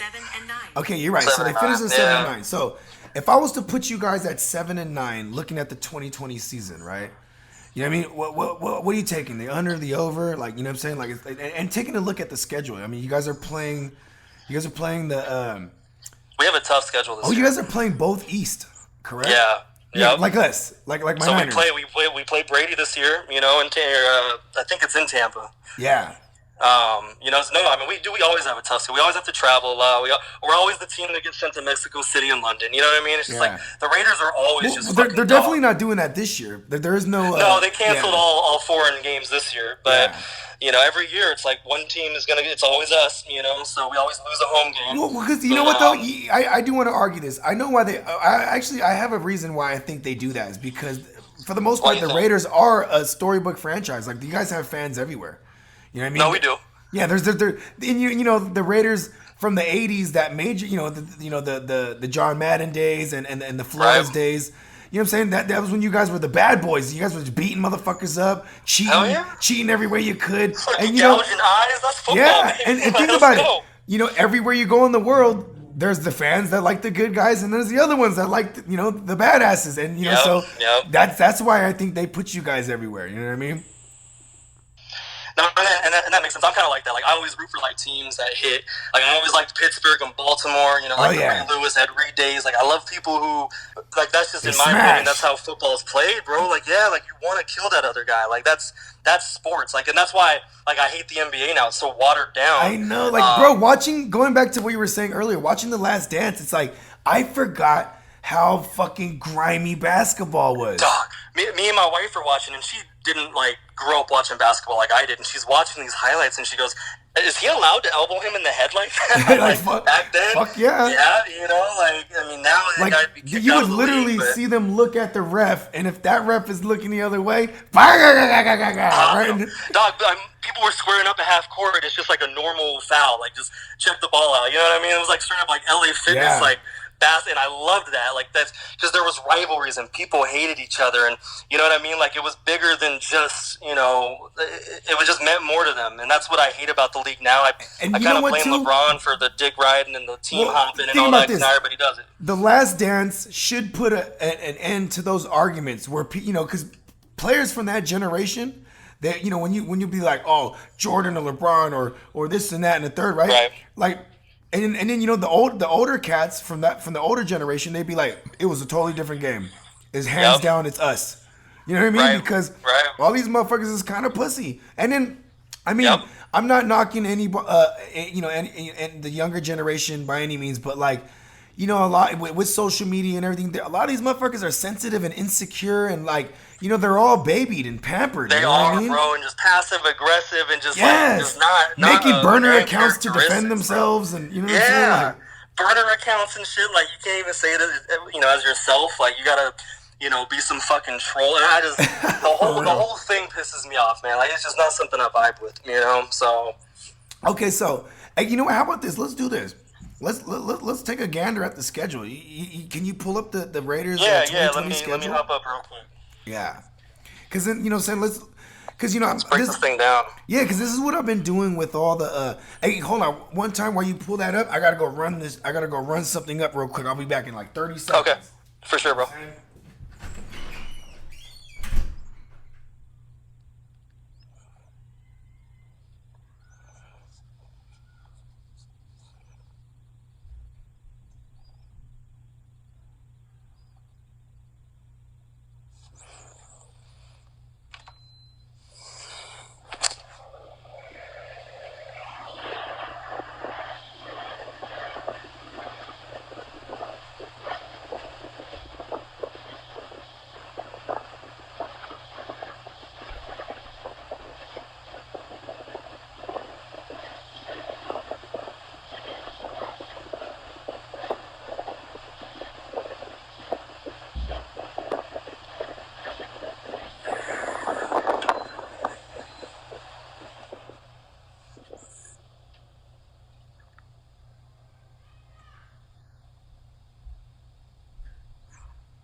a tri-level townhouse. I had to run all the way the fuck up to that third level real quick. Awesome. That's a fucking journey right there, bro. Yeah. I know, right? You know what I'm saying? I think I'm gonna drink to that. Tito's, Right. Tito's, Out give of me breath money. and shit, like- Yeah, man. Okay, so week one, where do they got y'all at? Week one, Man, you guys are traveling. My Oh laptop. no, it's all good. Yeah. Yeah, cause my no, it's funny because the whole time when we was talking, I was steady trying to pull it up on my phone. You know what it is? Man, and I'm from the Silicon Valley. We're supposed to have the most phenomenal connections out here, but it's just like I have this theory where when everyone's in quarantine, everybody's online and like the bandwidth is just all the way. Have you noticed that? I've been saying the same shit. Like my Wi-Fi's slower, my internet's slower on my phone. Like everything seems to be fucking up. Everything. It's crazy. I'm like on Instagram, like nothing's refreshing. It's just fucking sitting there. I'm like, dude. I'm trying to post like I've been trying to post like first of all, here's one thing with iPhones too is I feel like when I am ready to to upgrade and it's like it's almost like they know it so my phone just isn't working. Oh, dude, they time that shit perfect, bro. A month or two before that upgrade's coming up and your contract's running out or whatever. Yeah, they know what they're doing. Everything's fucking calculated, and you know what I mean. Like it's such a hustle, bro. The more I've worked in corporate America, the more I realize like the bigger the company, the more crooked they are. Like everything's just you know. Man. Yeah, shout out to all the mom and pop businesses out there. You know what I'm saying? Absolutely. Yeah. Support Playmakers. Support your local businesses. Because at least these motherfuckers might have a shred of integrity. You know what I'm saying? Yep. I'm not saying they got full integrity, but a shred is better than these corporate America. You know what I mean? Right. Yeah. But still, corporate America, give me money. I don't give a fuck. Still, somehow, everything give me money. Fuck it. Right, I don't care. Hey, as long as it's the check's made out to me. You know? You ain't lying. Just let's get the bag. Right. You know what I'm saying? Okay, so now, all right, well, you know what? We could scratch the schedule, right? We just, you know what I'm saying? Because I just wanted to go in chronological order, but that's really not important. I do know you guys are playing the AFC East, correct? Are you guys playing the AFC East? No, Is it? No, it's the I know you're playing the AFC South. Okay, so you're playing the the AFC South. Let's see here. Wait, did you say AFC South? No, NFC South. NFC South. Oh, and then the AFC. Or maybe we were just playing the Bucks. I swear it was the South this year. I thought that's what was up. I'm trying to bring up the schedule. This shit ain't working, but no, I think you might be right about that. Either way, if I put you guys at 7-9, you know what I'm saying? Like, what do you think? You think you taking the under, the over? I mean, like honestly, bro, this year I think I'm taking the over. I think the Chargers got worse. You know, as much as people, want to say Phil Rivers is, the set or the other, like, I've been watching him for a lot of years. I still think he's a good quarterback. You know what I mean? Like, they lost him. I think Tyrod Taylor's horrible. So I think the Chargers have definitely, like, taken steps in the wrong direction. So I think those are just, not that they had a great record last year, but those were, 2 guaranteed wins. Denver, I'm not sure really what they're going to do. I mean, they got Vic Fangio there. Here's the one thing. Even going back to the Chargers, like, I feel like they filled a lot of holes in their defense. Where it's like, their defense could be beastie again, like from a couple years ago. You know what I mean? Yeah. And then you got Vic Fangio running the Broncos, and that defense should be good. It looks good on paper. It could be nasty. But it's mad question marks on both those offenses. That's really, it's a quarterback league, and that's what it comes down to. So it's like we're really only gonna go as far and win as many games as Derek Carr can take us. I love our running game. I think Josh Jacobs is a fucking beast. Dude, like super underrated. Dude, Madden hoed him on his rating. They always screw us on our rating. They gave him like an 86 in speed. It's just like, and this guy's killing it, So I love him. I love the additions. I think the defense has a lot of talent. I liked our draft. Max Crosby, Clint Farrell from last year. You know what I mean? Like, we got some guys that can go after it. I like the pickup this year with Arnett. He plays hard. He's one of those like just fucking competitive dog type players that the Raiders. Because that kind of made me. That was kind of a head scratcher too. That corner that you guys drafted late in the first round.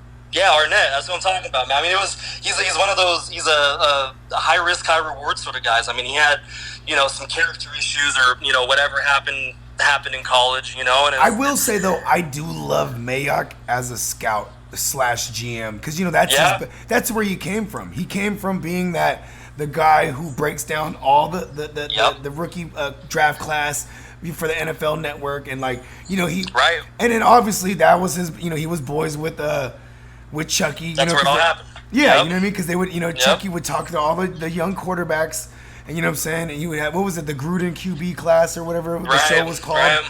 And then, and Mayock would be on that show frequently, and like, I do, so it's kind of like, all right, like even Farrell. People were like, yo, what the fuck? Like, all my Raider homies like, what the fuck? Oh, yeah, absolutely. Who the fuck is this guy? Are you kidding me? Like, yeah. But it's like, bro, like, Mayock knows how to scout these guys. He spots talent. You know what I mean? Maybe taking these guys, higher than they should have been took, or maybe, but it's really a 3-year thing. Like in 3 seasons, then we'll be able to tell if they paid back that value. Exactly. Everybody, like, they come out with these draft grades and this, that, and the other. Like, how can you give somebody a grade they haven't played on the field yet? You know what I mean? Yeah. Like, Tom Brady lasted till the 6th round. Nobody was going to give the Patriots a good grade for drafting him. And look how that shit happened. You know what I mean? It's just like, if my Niners drafted him, because he grew up a Niner fan.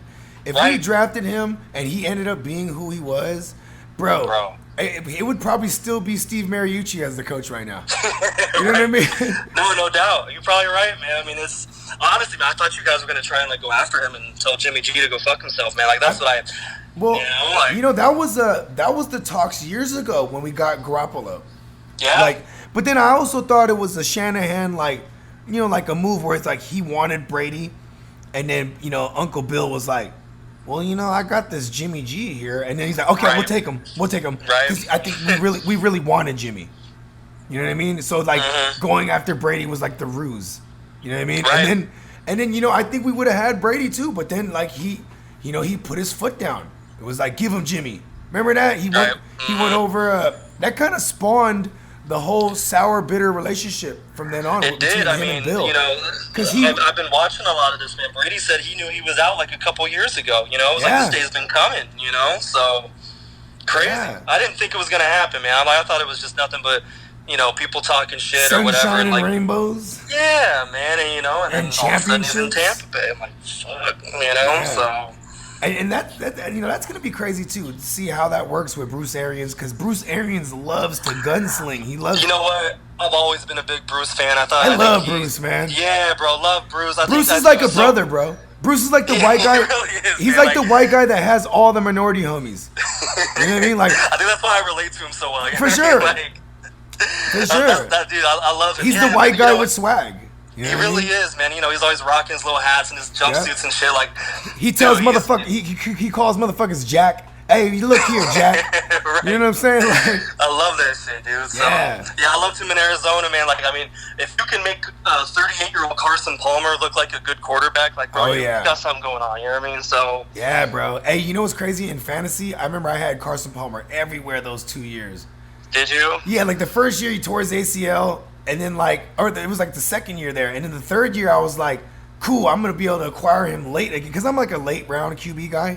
You know what I'm saying? I mean, there has been times I'll grab a, like this year I wouldn't mind having a Kyler Murray if he's there like in the 5th round type of shit. Right. You know what I mean? For me, my strategy is kind of the same. Like unless I'm getting Lamar or Mahomes like relatively early. Yeah, for sure. I'm going late. Because also too, there's a lot of value this year. Like there's a lot of depth at receiver. So like I would love going early tight end or early QB if those guys were there. Like I love getting my man George Kittle. You know what I'm saying? My man Jorge. I love grabbing him in the 2nd round because it's like obviously he won't come back to me, and then like I am a homer, but it's like if I wasn't a Niner fan, I would still be looking at him. You know what I mean? That's a smart pick. He's just a fucking beast. You know what I'm saying? And it's such a hard position to fill, and it's one of those positions I don't like streaming. You know what I mean? Like, I don't like being that guy week to week. I'm trying to find somebody. You know what I mean? Like, no, I feel you. Yeah, you would have your squad set. Like last season, I remember I had a lot of Zach Ertz or Kelsey, and then because I'm from the Bay where I couldn't even get my hands on Niners because you got Niner fans and Raiders. Right. And then I would either have Ertz or Kelsey, and then way late I was ending up with a lot of. Because I am crazy like that too, where I will, if I grab one of these high-end tight ends, I'm going to grab one of those late-round guys that I'm really big on. So I had a ton of Mark Andrews and a ton of Darren Waller. And, like, I ended up once those guys were showing up, I traded away those, the Ertz and the Kelce's for name value. That top guy's expendable, and you got a filler who's you're not missing a beat a tight end. Yeah, but also it's kind of like it's kind of like a first 4-week kind of tryout. Like, all right, they're gonna ride this bench for 4 weeks, and then if I can go ahead and on recency bias, like I remember DeAndre Hopkins at the beginning of the year last year, people were pissed at him. They were like he wasn't showing up, and then so like I was trading away said Kelce's or said Ertz on name value. I mean, obviously Kelce was still tearing it up, but Ertz was having a down year, and I was just like, boy, I'm getting me DeAndre Hopkins, like and that's another thing too. Playmakers trade on recency bias and trade on name value as far as trading away. If you got a big name and he's fucking up, go and try to move him before dangle him. Yeah, dangle him, because what I'm saying, it's like you might be able to get a position need, because that's what it's about. What I'm saying, having a complete roster all the way around.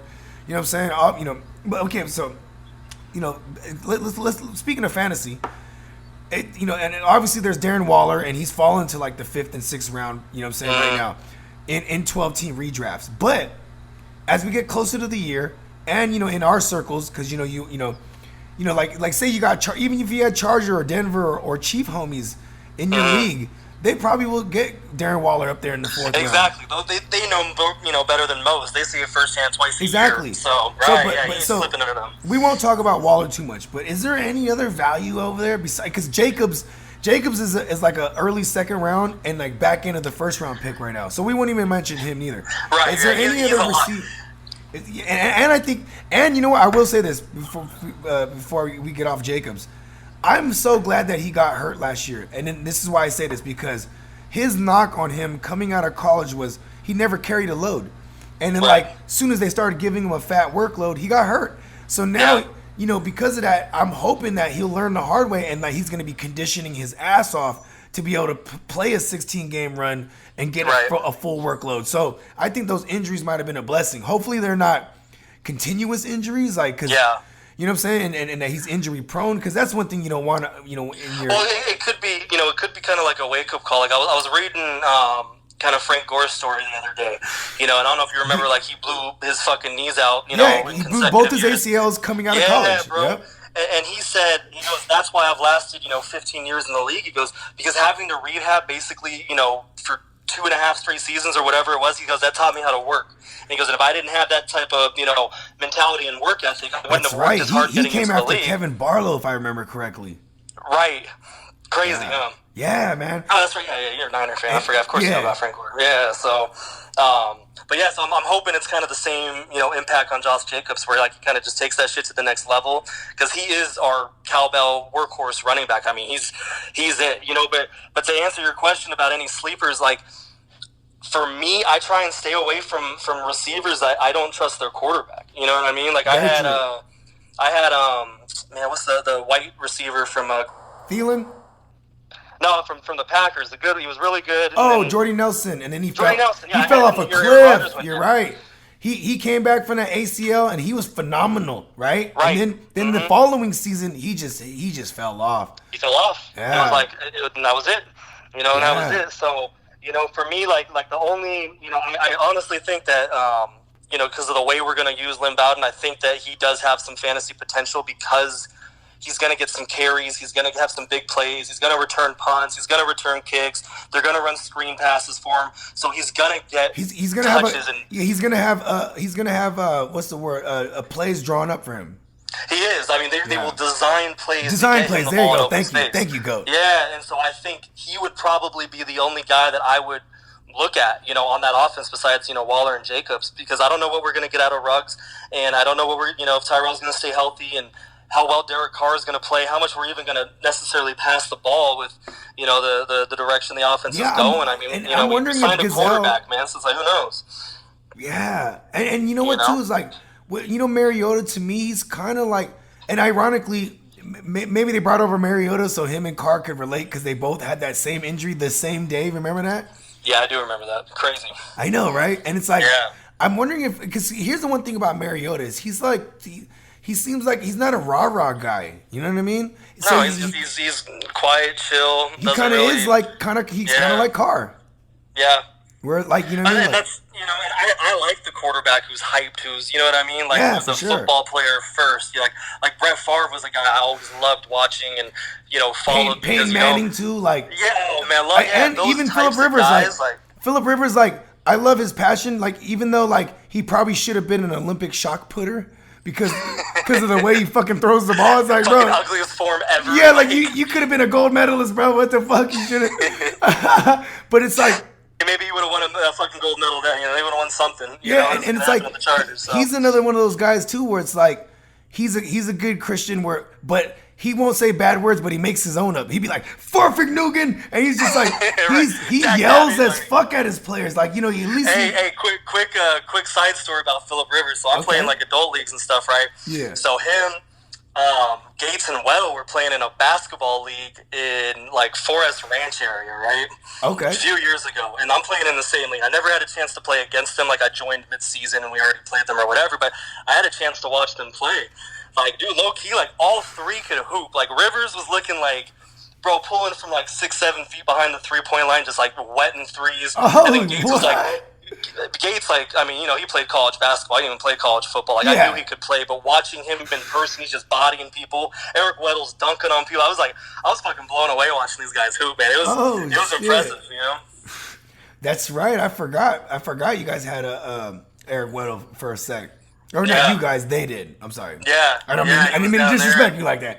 Not us, man. I know, Charger fan. Yeah. No, like I said, all my friends are Charger fans, so that's been my longest, lifelong that's the one rivalry. thing I respect about you the most. Remember one of the early questions was like, where you from, man? You're like, I'm from San Diego. So I was like, so are you a Chargers fan? You're like, no, hell no. Fuck no. You're like, fuck no, I'm a Raiders fan. And then you immediately earn cool points because like being in enemy territory and representing, I love those guys. You know what I mean? Dude, I thrive in that. See, like, I almost prefer the boos than the cheers. You know what I mean? Like, that's just my style. Like when we'll go out and watch games or whatever. I mean, the Super Bowl was rough. Obviously, I went to a Super Bowl party at my best friend's house, and there was probably 30 people there, and 29 of them are going for the Bucks. I'm there by myself in my fucking Jerry Rice Raider jersey, just getting booed. You know what I mean? Yeah. But like, hey, whatever. Hey, but you was repping hard though. You know what I'm saying? That's respect. Had to, ride or die. So.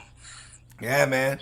So, you know what, too? Speaking on, like, going back to the late round values, like, I think I'd still look at my man, the Gazelle.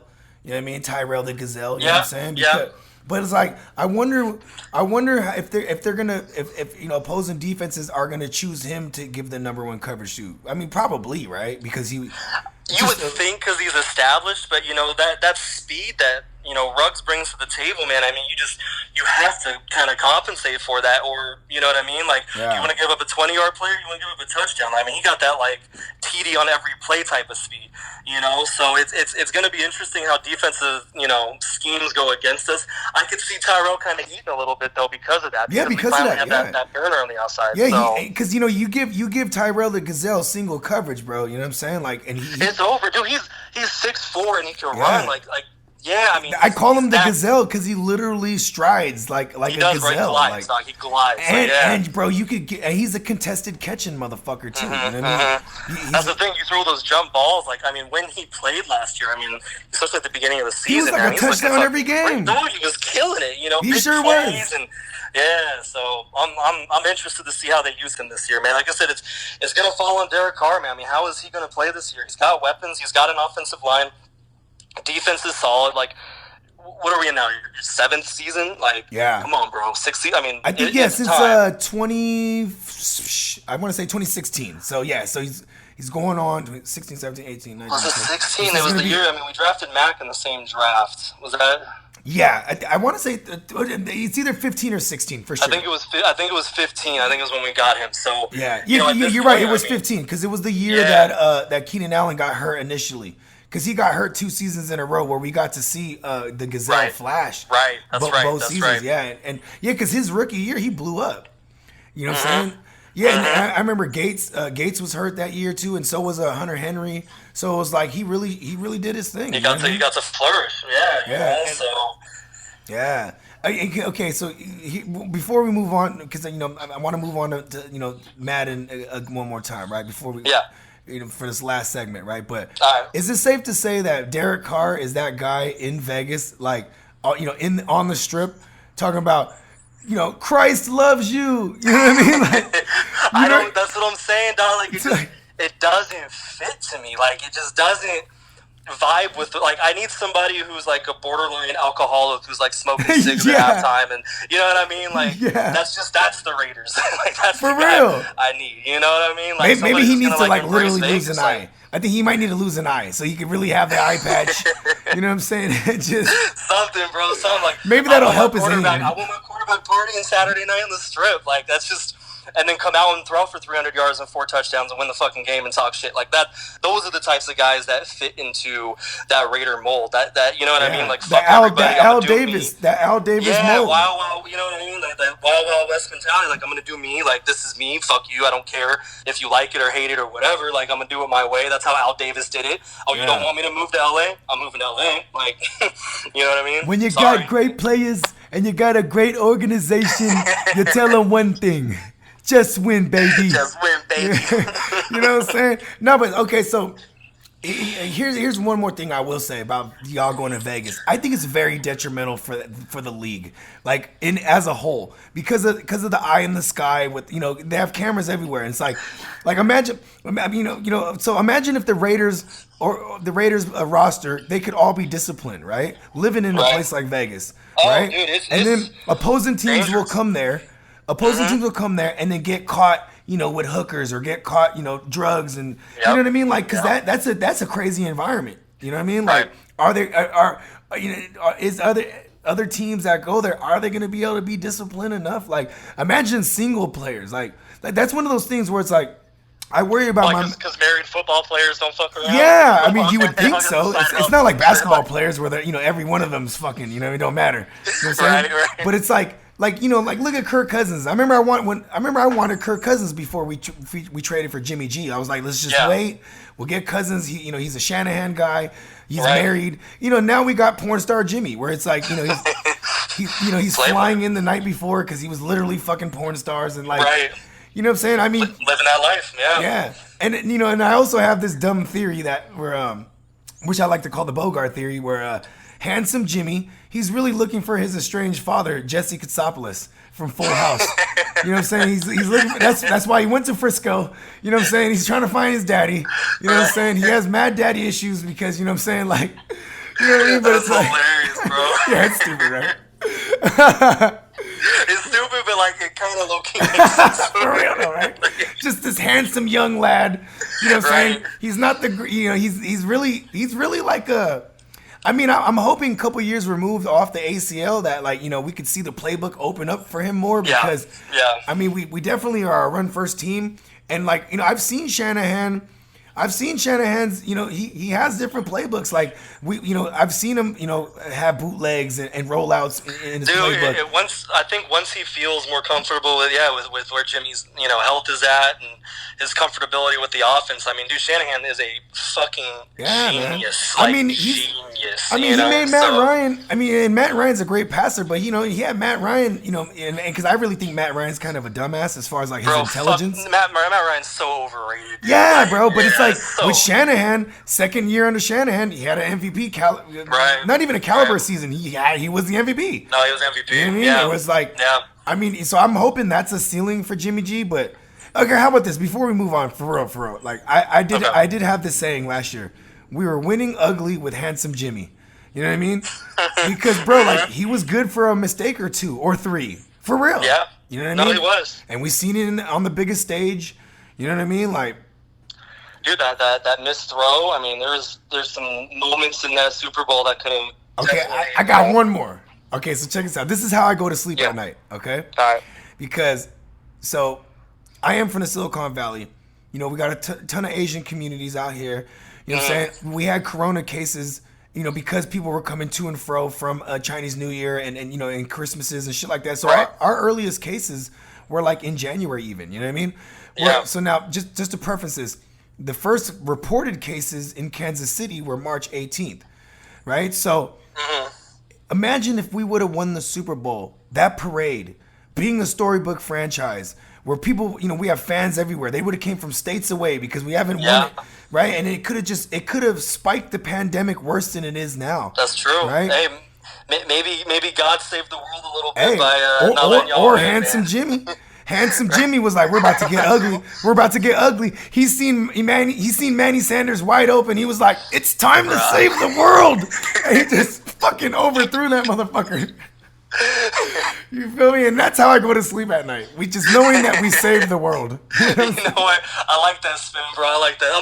I'm in sales. You know what I mean? That's a great. Oh yeah, like I'm in sales, so to speak, as well. So yes. Hey, right? We all are. But in my case, I'm trying to sell people on my madness. You know what I mean? That's fucking hilarious, bro. Like. Okay, so all right, so let's go back to Madden and the legend of John Madden, because when I was doing a little bit of research, you know what I'm saying, Playmakers, I do a little research. You know what I mean? I ain't just a straight madman, you know what I mean, mad scientist, what have you. Right. And no method behind the madness. Yeah, exactly. Thank you, Goat. You know what I'm saying? There is a method behind the madness, and I was looking at. I realized, just like, yeah, you do learn something every day. I wasn't aware that they were looking at Joe Montana to be the face of that game initially, but I guess he already had like commitment to Atari. Yeah, he already signed like a licensing contract with a different like football franchise, and exactly. Yeah. So they went with John Madden, which was, which the universe, which we would call destiny, because that was the right move. Right. You know what I'm saying? And who would have thought? You know what I mean? Like a random connection, but it ended up being literally like, the perfect, you know what I mean? Yeah. Because he also, because you know what too, for the most part, Joe Cool, Joe Montana, whatever, he is one of the GOATs as well. Like whatever you want to call him, he definitely like, okay, what was he doing? Selling Skechers or whatever during the 90s? Like, right. I mean, like John Madden, he could sell anything, bro. You know what I mean? Yeah. Boom, tough acting, tin acting. You know what I'm saying? Like, or like, right, well, and he's the voice and of the NFL at the time. He is. I mean, he obviously the coaching, the history. He's been around the game for so long, and it's so smart to bring in a coach. It's like you think about it. True. Joe Cool was the shit when Madden first came out, but half these motherfuckers now don't even know who he is. X's and O's. And he was literally the guy drawing on the prompter, remember? Okay, he comes around here. Boom. Yeah. He hits some boom. And you know what I'm saying? He's doing the thing with the pen, you know what I mean? Like, I love it, dude. When he breaks out the yellow pen, dog, like, it's over. So, you ain't lying. You know what I'm saying? Right? So, like, so now, do you remember the first Madden you got your hands on? Was it like the Sega Genesis version? I didn't have Sega. I had Super Nintendo. Okay, that was like my system. Yeah, that was like my OG system. And so my first So it was like what, on the PS1? What's that? Was it the PS1? No, it was Super Nintendo. Oh, they did have. that. You're right. I'm sorry. They did. I did see that. They did have a. Yeah, they had So Madden. I think the first year it came out was '89. I think the first one I got. I think it was like 88 or 89 for sure. Yeah, something like that. I didn't have a system then. I got it, Super Nintendo. I think it was 91 or 92. Something like that. Yeah. When I got my Super Nintendo on Christmas, that my fucking life changed then, and For sure. So I got Madden. I think 92, 93 was maybe like my first Madden, and I just been like, I played all the other football games, but it was always Madden that I was kind of, hooked on and was the most popular game. That's where everybody played, and I still remember like, you could kind of do like a creative player back then, and you'd go through like the Madden mini camps, and you'd have to like press these buttons to make them run, and you'd have to run through these, all these little different drills. The drills, I remember that. Yeah, bro, like, and I loved that shit. You know what I mean? Like, it was so fun, like creating myself as a running back, and you know what I mean. And it was it was definitely what was dope about Madden too, just in general during those times. It was a real football game that had 11 on 11. Where it was like, remember they would break as soon as you hike the ball, and then all the commotion happens, right? And then the game would kind of slow down because of the bit rate was so, you know what I mean? Right. It would, because the system couldn't really handle it. It couldn't keep up, bro. Too many moving parts. Yeah, you remember the little the windows in the top of the screen that would show your receivers running routes? Like, the game has just changed so much. Like coming from that, like. Dude, I remember playing NBA Live 95, and like my Nana, rest in peace, like she walked in and was asking about the game as if it was like a real basketball game, and this is like NBA Live 95. I was like blown away by the quality of it. And I look at it now, and it's like, and you look at where games are at now, and it's just like, dude, like that looks like Kevin Durant. That looks like Christian McCaffrey on. You got them doing the actual voiceovers too, where it's like, yeah, bro, it's crazy, man. It's on such a different level. But I started playing Madden like early '90s, but I'd fuck with like Quarterback Club and a lot of the Brett Favre game. I remember that. That was the one he sponsored. The Brett Favre, yeah. That one was cool though too. Sega, so we had that one was cool. Deion Sanders prime time. Like I remember in the end that was on the Quarterback Club was exclusive to the N64. N64, yeah. And I remember that was the one where because remember at the time you had PlayStation, you had Sega Saturn, where it was like it was 32 bits and it was CDs. It was CD-ROMs, right? Essentially. But then like Nintendo 64 they jumped it up to 64 bits, but so they didn't really have the highest sound quality, but like the gameplay was a lot smoother because of the processing was faster because it was cartridge. Right, there was no lag, there was no issues with any of that on any of those games. So I still got my like I still got Mario Kart. Like I'm bodying my son in Mario Kart all the time. Mario Kart's so G, and Mario Party too. Hell, red shells from hell, like all day long. Yeah, and the red ones, they're the tracking ones, right? Those are the homing ones, bro. Yeah, man, you better jump. You know what I'm saying? You can swerve, you can dug. I don't give a fuck what you're doing. Like that red shell's coming. You know what I mean? Okay, so do you remember when Madden 64 came out? I do. This is like, what was that, like 98-ish? 97 maybe? Somewhere around there. Late 90s, yeah. Yeah, because that was the same thing too. Like I remember I had Madden on PlayStation. And like I just remember, like it still was the same thing. You hike the ball, all the commotion, and then it would slow down still because of the processing. And then Madden, I remember the commercial for Madden 64. It was like a snow game. It was like the Packers versus someone in a snow game. That's when they started bringing in the weather. Yeah, and like crazy. I was just like, oh my god, like, and I blown away when you see snow coming down. Like, wow, guys are sliding the snow is falling too. Like dopest shit I ever seen. It was, bro, and I was like, oh my god, and like and then is that when then the 2000s come around and that's when they started numbering the Maddens, right? Obviously, right. We're in 20 now. It was just Madden until I think. Oh, man, was it 2000? No, Madden 98 maybe. Was maybe 99 because they're always ahead. They're always ahead a year. Right. So if it was Madden 99, it would have been Madden 2000. I think Barry Sanders was on the cover. Like he retired and then they put him on the cover, and that's when they started, naming them and kind of going. Is that when the Madden curse started? Because it was like I think it might have been. It was early. So Playmakers, let me preface this. The Madden curse, it entailed if you were on the cover of Madden, that player either got hurt or his production dropped significantly, or he maybe even fucked around and retired. In this case with Barry Sanders, you know what I'm saying? Dang, and that shit's real. I mean, it's really if you look at it chronologically, bro. Oh my God, is Jackson on the cover this year? Lamar Jackson? Yeah. Oh, you gotta worry about that shit. Staying away from him. Right. Staying away from him in fantasy. We're gonna see RG3. Goddammit, watch this. Oh God. Oh no. Oh shit.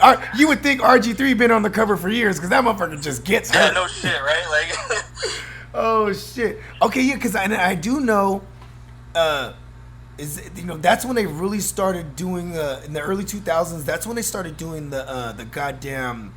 Where like you can do they've really elaborated on the franchise aspect of it. Yep. You know what I'm saying? Going through the seasons and building your team, you know what I'm saying? Going through the draft, like I always love that aspect of Madden. Just the building, the draft, the player progression, and for me, back then there wasn't connected franchises, so it's just me playing against the computer. And even though I had, it's on all Madden, hardest settings, whatever, I mean, I'm still scoring 100-something points a game. It is a computer.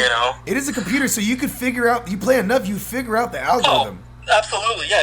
You learn what works and what doesn't. Shit works every time. You got your money plays. It's like, so my stats are insane. I'm throwing for 80,000 yards, 115 touchdowns. Every year. You know what I mean? Like just rewriting the record books. So like 115 tugs. What the fuck? 80,000 yards even. That's like a career. I get like 67 sacks, just like. Stupid stats, bro. Like, stupid stats. I had Javon Curse and, like, Madden 01 or whatever, just, like, killing people, So, that was, it kind of incorporated, the building of the teams, but, like, the competitive part, too. That's why, like, I still play these connected franchises, because it's just, it kind of embodies all the shit that I really enjoy about the game, with the building and the competition, and there's money involved and blah, blah, blah. And so you have all these different kind of you train every week. You got your little, your go-to guys that you pick to train, and you develop and you build them, and you guys get better. Your team gets better, and then you're able to, beat people, or you know what I mean. And kind of it all works together, and I love it. Like my league, I'm in season 6 now. Yeah, I started season 6. So awesome. Yeah, bro. I mean, it's just a lot of fun, man. I'm 35. I'm a fucking game till I'm 90. So my hands don't work no more. You know what? It's crazy because I'm living vicariously through my kids right now. I mean, we talked about this a little off air where I have such an addictive personality where it's like I'm addicted to doing these podcasts and just doing fantasy analysis and playing, leagues and playing daily. Where it's like if I start to incorporate video games again, like I'm gonna be like I'm gonna have no sleep. You know what I mean? Right. You know what I mean? Where it's like, cause like that was that was when I used to love the game online. Like I remember when Street Fighter 4 came out for the game for the consoles. And this is when I had my first daughter. So it was like back in 2007, and like bro, and I would play at night. And I'd be playing against, the Japanese motherfuckers out there because they would be, that's their daytime. Right. And like, bro, I would just like, I'll be whooping ass and I'm about to win. And, I'm trying to get my rank up. And then this motherfucker would pull the plug on me and I'd be like, son of a bitch. Dog, they do the same shit now, man. I'm sure now they penalize you now, right? They penalize you now for doing shit like that? For like disconnecting? Yeah, they used to. Like, that's the thing is like, it's just another example of shit getting softer. Like, a few Maddens ago in 2K, like you'd have like a DNC or DNF percentage. Or, you quit a game, you couldn't play for 24 hours, some shit, they would penalize you. Now it's just like, you quit, you get the loss. Like, in franchise mode, like, when people quit, you lose all your stats. So, like, the game doesn't save. So, I got I got a receiver who got 250 yards, 4 touchdowns. It's almost like you gotta smack, you gotta smack them, but not so hard. It's like, do. It's like, you kind of gotta play the game, let me throw this guy a fucking bone real quick, give him a couple touchdowns just so he don't quit. He feels decent about himself, you know what I mean? Yeah. Like, make it look decent, like,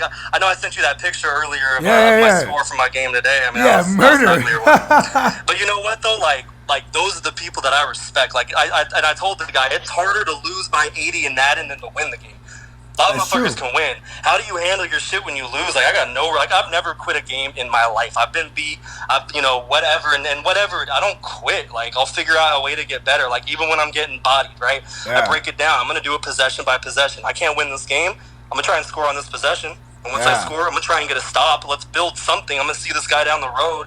You know what I mean? Yeah. Let me pick some of his tendencies up. And tendencies, you know what I mean? There you go. That's the word I was looking for earlier. Yeah, bro. I mean, it's just the way you approach shit. Like, let it defeat you, or you can, help improve your game and your skill set. And so I told the dude, like, stay in the league. Like, this is only going to help you get better. Like, everybody who comes into my league that lasts gets better, and then they go shit on people in other leagues. It's like, I'm like grooming motherfuckers, you know what I mean? Like, I want to build like a community of people of monsters, of little mini goats.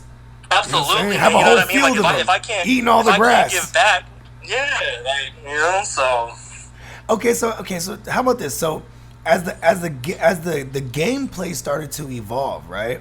You know what I'm saying? Like, I remember at one point there was a lot of Madden enthusiasts. They got pissed when they changed the the style of the gameplay as far as like the controls and everything. Do you remember that? Right. I think this was like 2008, 9-ish. Madden tries I think this is when they added. Is that when they added the hit stick, or was that later on? 05 is the first year they added the hit stick. Okay, that was the first. Yeah, so 05 was the hit stick. And some people loved it, some people hated it. Well, the thing is, and what's the OGs though, because the youngsters that started that during those years, that's all they knew. You know right. That's they're learning. They're built with hit stick, and then when they introduced like the truck stick, where you could do it on offense, certain guys, like I remember Jamal Lewis, like. You can't tackle him. Like, every time he goes to truck stick you're getting ran over. You know what I mean? So you got to, like, time in, like, have a whole different strategy depending on who you're playing. But when Madden adds, like, a new feature like that, like this year they added what's called, like, an X Factor, right? Certain players that are elite players, your best guys, your Tom Brady's, your Odell Beckham's, whoever, whatever OP guy is there, they have what's called an X Factor. So when you get in the zone, maybe you catch a couple passes in a row or pick up a couple kind of like getting on fire.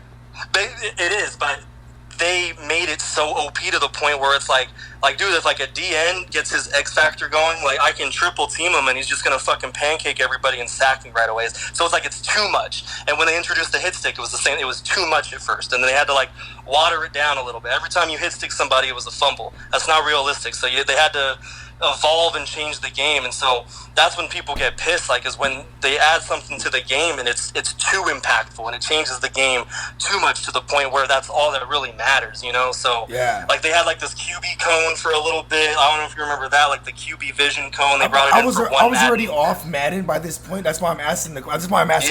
Like they always try and bring in some new shit to try and, you know, change the games. Like that year they brought in like the QB vision cone, and depending on how aware your quarterback is was like how big his, you know, vision cone was. Because they would have an awareness rate, obviously. Exactly. So they have like, you know, their awareness rating, which dictates how much of the field is in their cone. And if you throw to the left side and your cone's pointed right, the shit's gonna go out of bounds or it's gonna be a pick or whatever. So it was like a different type of skill set, and there was parts about it that were dope because like you could look off somebody on the left side and then hit right, you know, kind of like a realistic quarterback. So that's why you like some Russell Wilson too, huh? Exactly, bro. Like, you know, and that's why I use guys like that. You know, like Madden is such a chess piece of a game. It really is a X's and O's. I really love your passion for it though, man. Like, cause you know what I'm saying, like that's I love it, bro. Yeah, because I mean, like. Obviously, I bet you there's a million other people who call themselves the GOAT out there, but it's like, bro, you even preface it as Mamba mentality, or even just, you know, like shit like that is like, bro, like, this is Playmakers, this is no Jaws, this ain't no lie why he calls himself the GOAT, because even just listening to the way you break the game down, I almost want to ignore some of the things you're saying because it makes me want to jump back on. You know what I mean? I'm like, yo, I need to play this shit again. Bro, I could turn you into a decent player, man. You know, just join your league and I'll be the guy. I'll be that guy that I'll be the body week. But you'll body all your homies. You know what I mean? You'll make some money off of it for sure. You know, so it's like people know me as like that. Like, you know, when I was working at you know, my last job, I was selling insurance at AAA, and you know, you get to know people, blah blah blah, whatever. Yeah. You know, and my boys all worked there. They all played, you know, video games. They all had PlayStation. I fuck with Xbox. I got both, but I only really play on my Xbox. Yeah. They convinced me to buy a PlayStation because they didn't think I was as good at Madden as I said I was. They thought that they would level the playing field. Exactly. When they get you on a different pair of sticks. Shit, you know, he ain't that nice. Bob. I'm like, all right, I'll tell you what. I'll buy your system. I'm gonna body every motherfucker in here, right? So the first game I play one of my coworkers 80-3. First game, 80-3. No joke, you know what I mean? And it was just like, it just went downhill from there. I played the next guy, the score was worse, you know what I mean? And then one dude just turned fucking Madden right back in. Like, he's like, I'm not even gonna like deal with this. Like, sold the game, like, just quit, like, you know? Like, so you ruined his life, man. I did, but like, don't flip the bear, you know what I mean? Like, so. Okay, I play for keeps, man. Tell me about this RPOs right now, because I'll tell you this much. Like, remember I told you I barely became aware of this because, like, in this quarantine confinement, people are betting. Like, you can go on, you know, DraftKings, or you can go on FanDuel, or actually, fuck them, go on monkeyknifefight.com. You know what I'm saying? And use promo code RUMBOYS, and we can match your first deposit up to $50. Right? Up to 50. Right? Up to 50. But see, like, you can gamble on esports. And if there's Madden, you would be watching the computers play, and both the computers are on all Madden, right? And then, like, you just watch them duke it out, and you could bet on these, or, you know, not bet, you could wager on these games. I know, right? And, like, and it's crazy because I would, like, you know, on YouTube, motherfuckers will be calling these games, right? And then he's using an RPO option, right? And I'm like, what? They got RPOs now? Yep.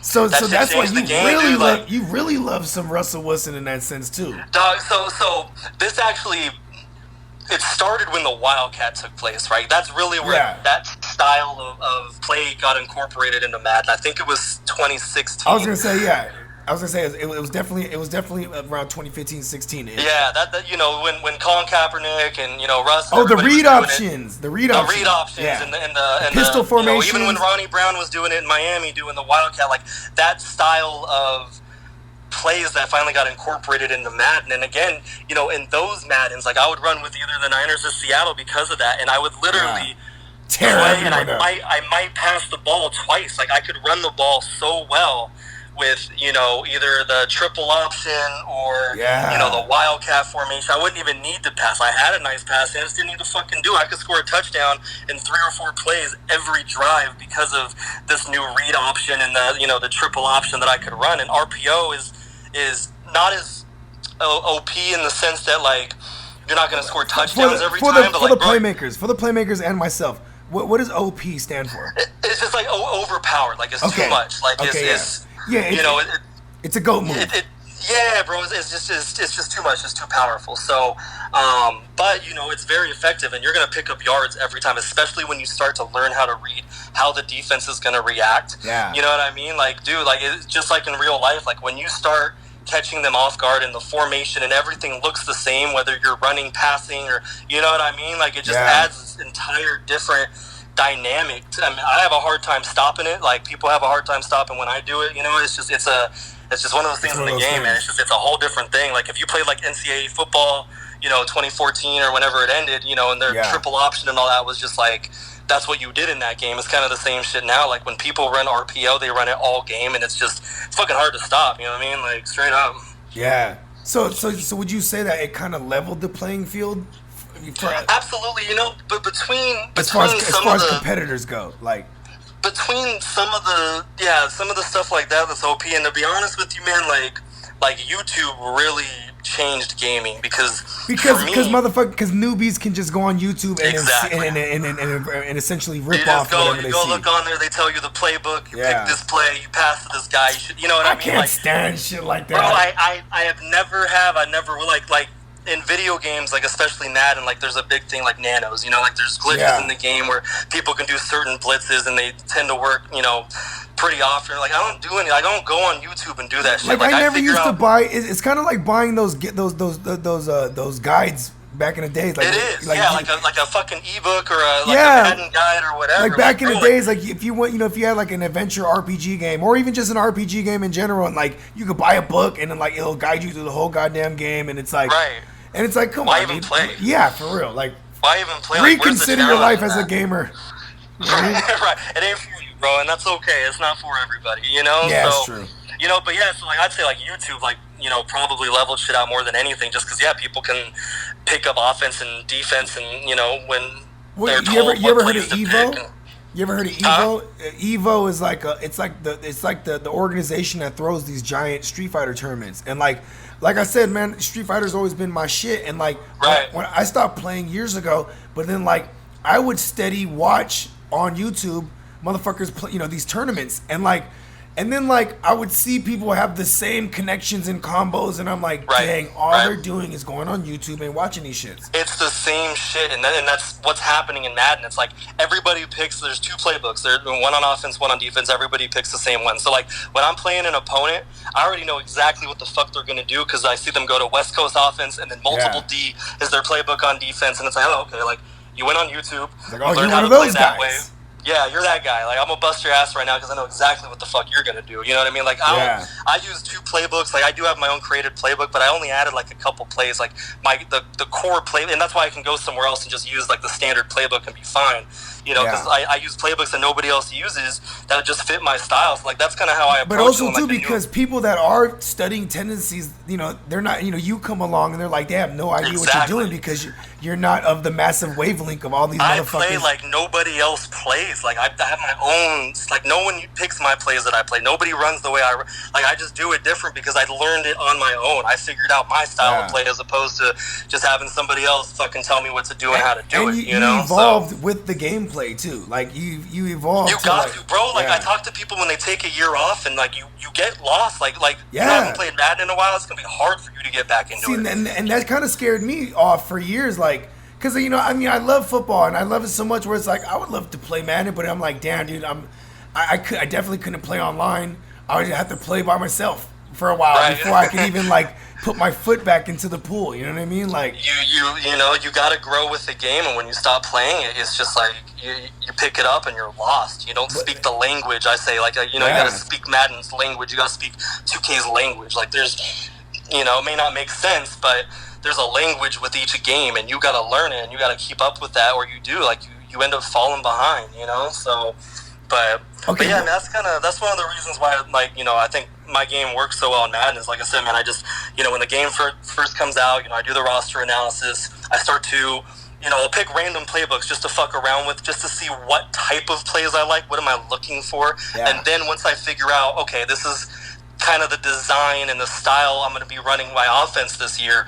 Now I'm going to go find a playbook that has more plays like that and better plays like that, and then I kind of just evolve and grow with it until, you know what I mean, I kind of get my game locked in. Yeah. So, how much of reality playbooks do you think make their way in, like, as far as like say like you're picking the Niners, right, for example, like how much of like the zone run scheme, like plays that are directly out of like the Shanahan playbook do you see in the game itself? Surprisingly, it's pretty fucking accurate, like to the point where Bill Belichick won't even give his name and likeness to Madden because of that. Wow, so he's like, you mean to tell me Belichick's like the Michael Jordan of all the 90s basketball games? He's exactly like the Michael Jordan, what he did to NBA Live when you had roster guard number 99. Yeah. It was a 6'4" white dude or whatever. For real? It's like, same shit, dog. Bill Belichick did the same thing because the plays are so similar, he doesn't even want his name attached to it, like, kind of fought it because it is. I mean, it's, you know, those playbooks, the play designs, however... And think about the generation, too. Think about the generation of the players for the past, like, 5 or 6 years.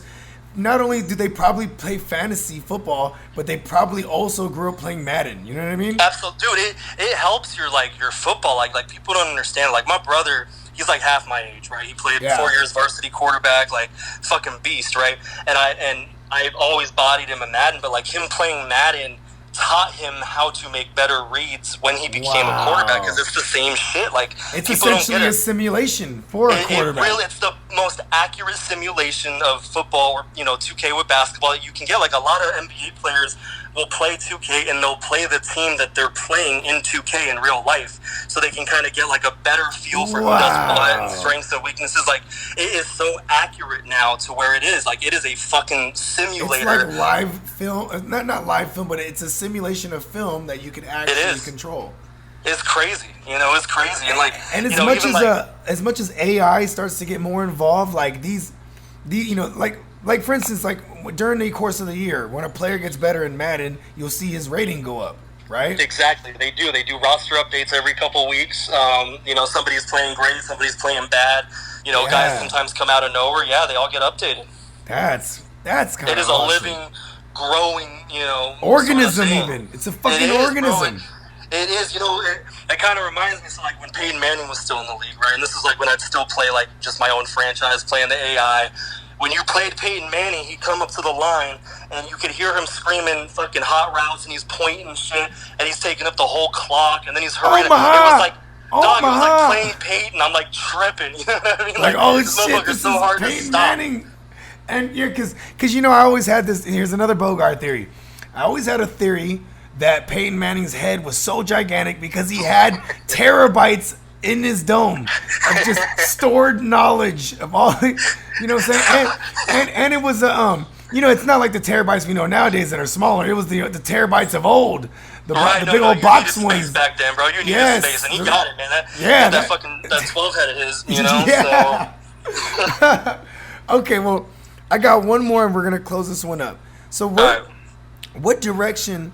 This is kind of a loaded question. So, what direction do you think Madden is going in as far as the gameplay, and what things would you want them to add, like personally, like, because obviously Madden wants it to be as close as to reality NFL, right? So so with that said, what things would you like to see them add, and where do you think?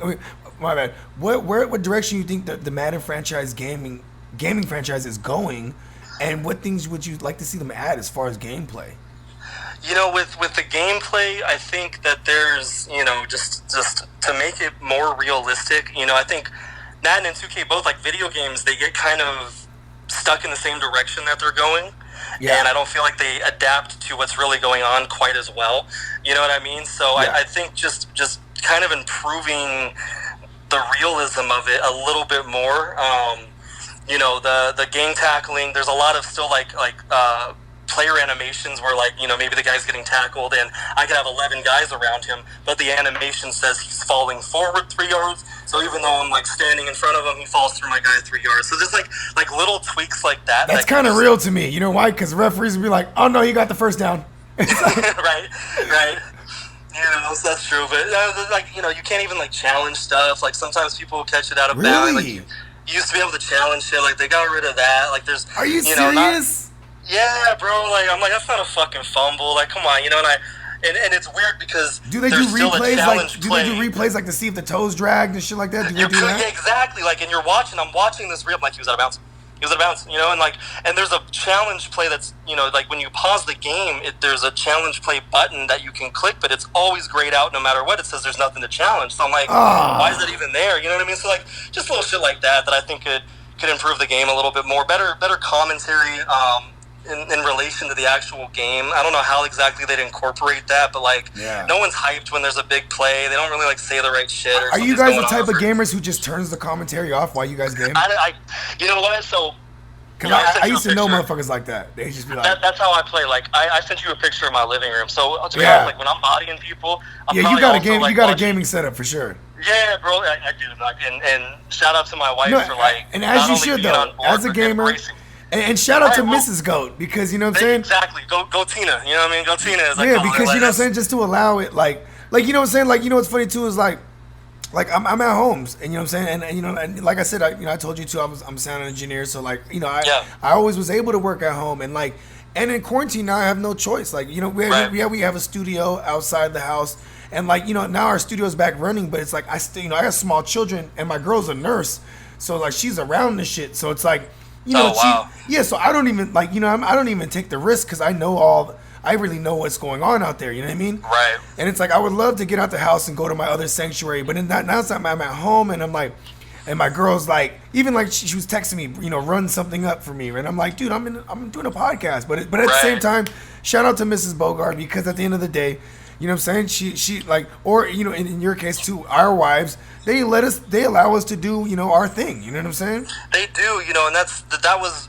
really important. Like, I got married late in life, you know what I mean? Like, my parents always stressed me and blah, blah, blah. Like, and I'm not going to rush into it. Nah, but that's how you know it was real, though. You feel me? Exactly. Like I tell, like, I would have been single forever if had I not met this woman, because she allowed me to be me. She doesn't like trip over stupid shit, like she saw the vision of why the two TVs in a living room work. Like most females are not going to be cool with two giant TVs and people playing video.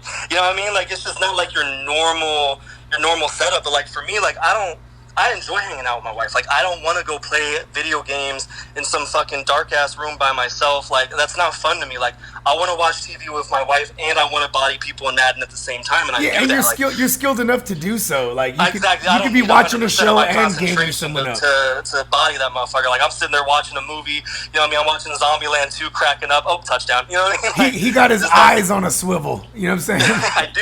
Well, I'm a point guard. You know what I mean? So I got the oh, yeah, there you go. So, but that's what, that's kind of what makes our situation work so well, and so I let her, that's she awesome, watches bro. all her stupid shit, Married at First Sight and the Kardashians or whatever, all her... Yeah, all the reality TV shows. Just like her stuff that she likes to watch that I never would, and I don't want to necessarily watch that. She doesn't necessarily want to watch me play Madden. What's my favorite reality TV show? Football. It really is. Like, there's drama, like... Yeah, everybody hates Goodell. Like, it low-key kind of is. Like, it's the best. And you know what? Right? I love that. So my girl's family is the same way, where like, they're all diehard Niners, and like, and it's crazy because like, I take over the downstairs TV on Sundays. I'm watching Red Zone, and like my girl will just watch the game upstairs. And Red Zone's on a significant delay, and like I'll hear her like I'll hear her with the good scream. Like, and I'm like, oh my God, we did something good. And then I'll see it on Red Zone. I'm like, oh yeah, it's my Niners. You know what I mean? But it's like, but then it's also like, it goes the opposite. I'll hear like, what the fuck? And I'm like, oh, damn it. Something happened. Like, damn it. Yep. You know what I mean? Like, yeah, man. Okay, so like, okay, so, back to that same question. So if you were in, if you did get that dream job one day where you're in that, you're the guy in the room with the Madden designers, those would be the suggestions you made. Like, we need to bring back some real challenges. You know what I'm saying? We need. Is there anything else? Like, maybe would you lessen some of those OPs? Like, make it more technical? I would get rid of the X Factor thing altogether. Like, okay. I think it's such like what they did is child's play. NBA 2K started this whole like badge, things that kind of separate great players from average players, which I like that idea, right? I do. Like, there needs to be, just because somebody's a 98 in speed at cornerback doesn't mean that, he should be able to shut down, whoever. He's gonna undercut every route. Yeah, like that's stupid to me. So there does need to be some sort of well, because it is algorithm driven. If this like if the quarterback rating is like fucking 70 or 60 when it comes to, or his completion rating is like 60% when it comes to like a contested catch or press coverage or whatever, and then that cornerback, his rating is 98 when it comes to then with every time it would be automatic, then a pick and that's what happens. Incompletion. So that's I don't know if I would get rid of it, but I would tweak it heavily because I think 2K is doing it pretty well. It's not as impactful. Like in Madden, dude, like in a close game, one fumble, one shitty possession or whatever could change the whole fucking game. It's like I was telling you, when like a D-end gets his X factor going, he's impossible to stop, and they just blow up every play, and like, that's fucking, it's too much. If I'm triple teaming somebody, I don't care how Aaron Donald would just destroy. I know Aaron Donald's not a DN, but he used to, in those years when he was dominant, like, before last year, he would just destroy everything. No, he would, and guys like that, are unstoppable. But I would make some tweaks to it. Like, there's a thing when running backs get hot, and some of them have it called like the jukebox, and it doesn't look even close to being realistic the way that they juke, because it's such a quick juke. There needs to be a tweak to it, and anytime that Madden adds something, the first year is always kind of fucked up. Like the hit stick worked too well, truck stick worked too, like anytime they add something new, like a significant feature to the game, it doesn't work the way it should. So I like the idea, but I would make like heavy tweaks to, like the X Factor thing, just to kind of level it out. What would be cool? It's like, because I know they might have lost their it's funny because the whole time too, I'd be like, "What's that?" I was like, "Oh, he's hitting a pen." I was like, the whole time, I'm like, "Oh, he's probably hitting a pen." No, but okay, so you know what? Let me light this joint up too long. Do you, bro? So check this out. The whole time, of course. I know. I'll be keeping it lit too. You know what I'm saying? But you know what's funny too? Boom, just like that, a couple of hours fly by, and this is the type of podcast I do, bro. Dude, for me, like, I tell you, I got like anger issues or whatever. Like, it calms me down, bro. Like, for sure. So you're more of an indica guy then, or you're a hybrid for sure? I'm pretty much only indica. I'm not really. See, you know what's funny is I'm always hyped up all day, and then I love sativa. Just let's get even more hype, more. I'm that guy. Like, I can't sleep at night, and it's like, I'd rather just stay up, just fucking stay up. You know what I mean? I got it gets. But anyways, like, what I would say is like. Because even in my research, I think at one point they lost the rights, right, to the NFL Madden, and did they regain that again? No, so they still have contracted rights. What they lost is exclusivity. That's why 2K stopped making football games. That's why there's no other football games. Okay, so that's why it's like, if you want to play here's football, why I asked this. Here's why I asked this, because like if they did acquire the rights again, they would be able to get all the film.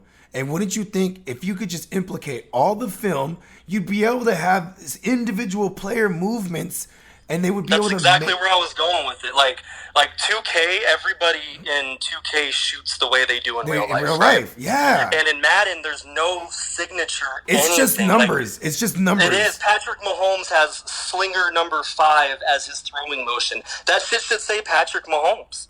Yeah. Kobe Bryant in 2K, it says Kobe Bryant fadeaway, and then you shoot fadeaways with it, and it's like, wow, that's fucking Kobe's fadeaway. You know what I mean? So if you're creating a character, you can put those characteristics, is what you're saying, in NBA 2K. They have to. They have it in 2K. They need to incorporate that in Madden. I want the guys to throw the way they throw. Not everybody runs the same. I can't tell the difference between Saquon because you would think, and right? Like, back in the days when they would do games like this, or even like back in the days when Mortal Kombat came out, it was like it blew everyone's minds because they actually had the actors playing the characters come in and do the motions, right? Exactly, and they do that in 2K. Like, they have the little light up ball things all over their right? body, and it's like in the NFL, obviously 52-man rosters and shit like that. Where like, hey, if they can acquire the rights back, you can just literally record all or implicate all the film. And then so you would have all the motions, and then with whatever type of AI they have, you'd be able to have players making the motions and making the moves and breaks and this and that the same way in the real life. And there's no reason why they haven't done that and haven't been doing that. I mean, that's like you wouldn't even necessarily need the players to come in and wear the simulation balls. No, you got the film. Like I mean, they absolutely should. That should be like a top priority. I mean, that's what I love about 2K is like I feel. I mean, R.I.P. Kobe, but like that's my only chance to really get to hoop with that motherfucker. Wow, you know what I mean? that's true, you know, yeah, it's like it brings me back. Man. Like, huh? Yeah, rest in peace to the mama. Yeah, man, to the real GOAT. You know, so yeah, that's yeah. But yeah, man. So I wish they did that in Madden. That's a good point, man. I wish they did because like I want to see certain players play their style. Not everybody plays cornerback like Richard Sherman. Not everybody tackles like, you know what I'm saying? Like incorporate that individuality so you can really separate who does what. I mean, you know, so you ain't lying. Because people want to play with their favorite players. They want them to look like their favorite players. Yeah, not just wear the number and look like them. Right. And then also too is like, I mean, how much in Madden, like, you know what I'm saying, when you know when they're at the line, like, you know, do you really see them and, you know, with their hair sticking out of the goddamn helmet, and you know what I mean, like, like, you know, just the details. They'll probably get, you know, the details and the look of it. They'll always get better and more advanced at that. But like the actual range of motions and the way these players actually play, if they can. And I think it boils down to them just reacquiring the rights again, because then players won't, you know, because you know what that could also turn into is politics, where it's like players will be like, oh, my intellectual property and this and that, blah blah blah. But at the end of the day, it's like if they own it as a whole, and I think issues. Yeah, and as once you know, I think it was I want to say 2000. It had a 2 in it, so it was either 2002 or 2012. That's when they lost the rights. It's one of those 2 years. I forget which one, because when I was looking it up, but it's like, yeah, man, if they could, and I think the NFL knows, you know, they maybe not know better, but maybe they just, or maybe even it's people like Bill Belichick, like when they, you know, because I'm pretty sure, like, you know, you would have these owners and the who's who in the actual league have to vote on stuff like these games, because like a Bill Belichick who wouldn't want any of his, you know, playbooks. You have to be willing to give away your likeness, and so, you know, like we were talking about, like old school NBA Live, right? They had to make up somebody because Jordan wouldn't sign off on them using his likeness, and players still do that in 2K now. Not any current players, but like, you know, there's like old school teams, Hall of Fame teams. Like Reggie Miller's not in the game because he won't consent. Charles Barkley. There's like a couple other guys who, like, you know, so the classic guys, the old school mentality guys, the old school guys, like none of the current guys. So like football would have to be the same thing where people like give their consent, and I don't see why any of them for the most part wouldn't.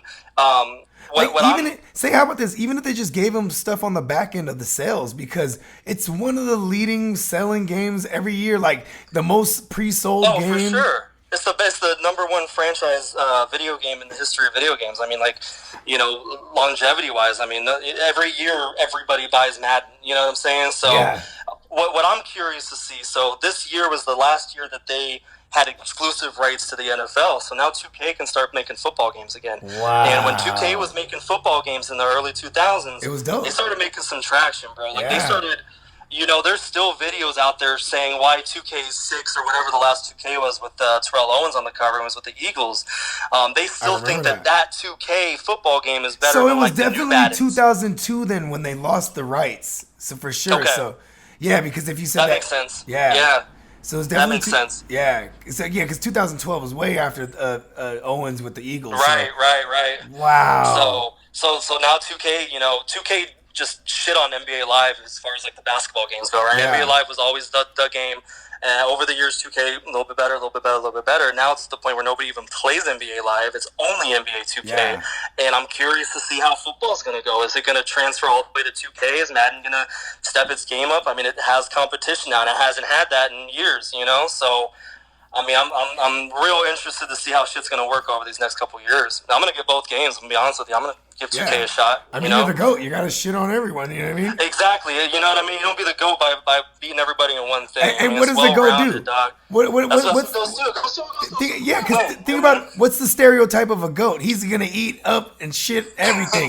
There's a can. I'm eating the can. You know what I'm saying? There's grass. Eating the grass. Eating everything, bro. Goats eat everything. So there is a 2K NFL game in the works? In the works, bro. Wow. Yeah. So we're gonna see this year. Yeah. Yep. Wow. It's gonna be. And you know what, crazy, too? Bro. They're gonna do the best thing that out there. and fucking release this around the same time as you know in August, because the 21 shit they always come out August, right? The Madden's franchises. Yep. Wow. Well, man, you know what? I'm making the phone call. How about that? I know people. I'll make the phone call. Listen, Madden, you want to step it up? You're gonna need to acquire these rights. And actually, it's too late now. Yeah, they missed their window. Yeah.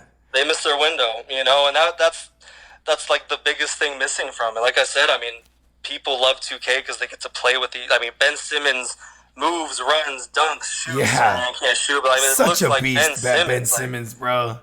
What's that? He's such a beast, dog. Oh, dog, a 6'10" point guard, like, yeah. And you know what's funny too is like, remember when there was rumors that Braun was gonna go there? I was like, it's not gonna work. He's not gonna. They couldn't play together, man. No, they couldn't, because they essentially do the same thing. Where it's they do. LeBron can't play without the ball, so he's never gonna go to a team where another guy's running point and you know, dominating the ball. So yeah. Well, shit, man. You know what? This was epic, like I knew it would be, man. This was fucking epic. Yeah, hell yeah, it was, bro. This was fucking dope. Well, check us out. So we're gonna just close up with some housekeeping again. You know what I'm saying? Follow us at the GMM Network on IG and Twitter. You know what I'm saying? Follow me at Bogard Scott Free on IG.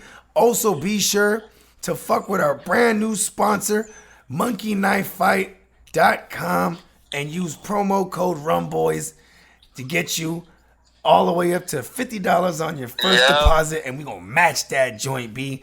And check us out. If you guys fucking dare, Playmakers, if you fucking dare want to play the GOAT, go ahead and give me your gamer tag.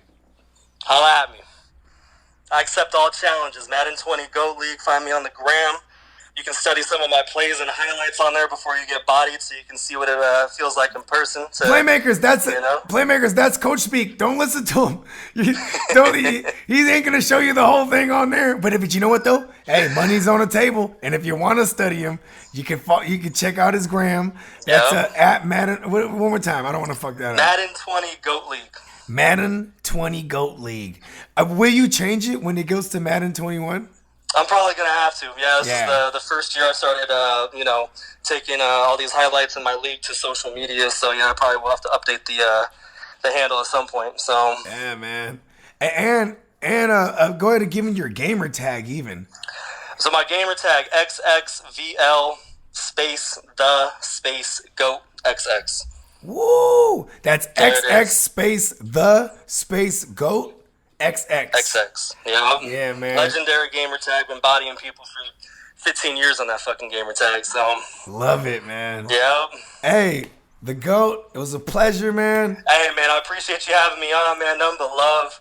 Yeah, man. This was fucking awesome, dude. Love to do it again, man. Thank you so much. Oh yeah, man. This ain't. I like to believe I'm a good scout, or and when I tout, the features, man. I'm not bringing on one and dones, man. You know what I'm saying? So I feel you. Yeah. You know what I mean? And you are our resident Raiders affiliate, because, man, I got several Raider homies, but you know what they would do when they come on here? Just be like, fuck the Niners and blah, blah, blah. And I'm like, come on, God, let's talk some football. Like, it just becomes an argument. Like, I mean, like if you check. I'm a fan of the game, bro. Like, I'm a fan of the game. And as a Raider fan, I've had to enjoy watching other teams win because we've been so shitty for so long. I mean, I feel you in that sense. We've had our spells. Yeah. You know what I mean? And I hope we ain't gonna have that SB hangover, you know what I'm saying? But you know what though? I just remain optimistic and I remain realistic, and I never have too much expectation. That's just my approach. Right. You know what I'm saying? I love being pleasantly surprised, you know what I'm saying? Yeah, it's a good feeling. Yeah. But I will say though, you know what I'm saying?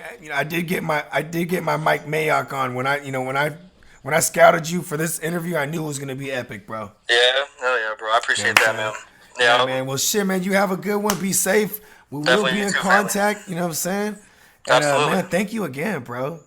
Hey, man. Thank you for having me, man. I really appreciate it, man. This was fun.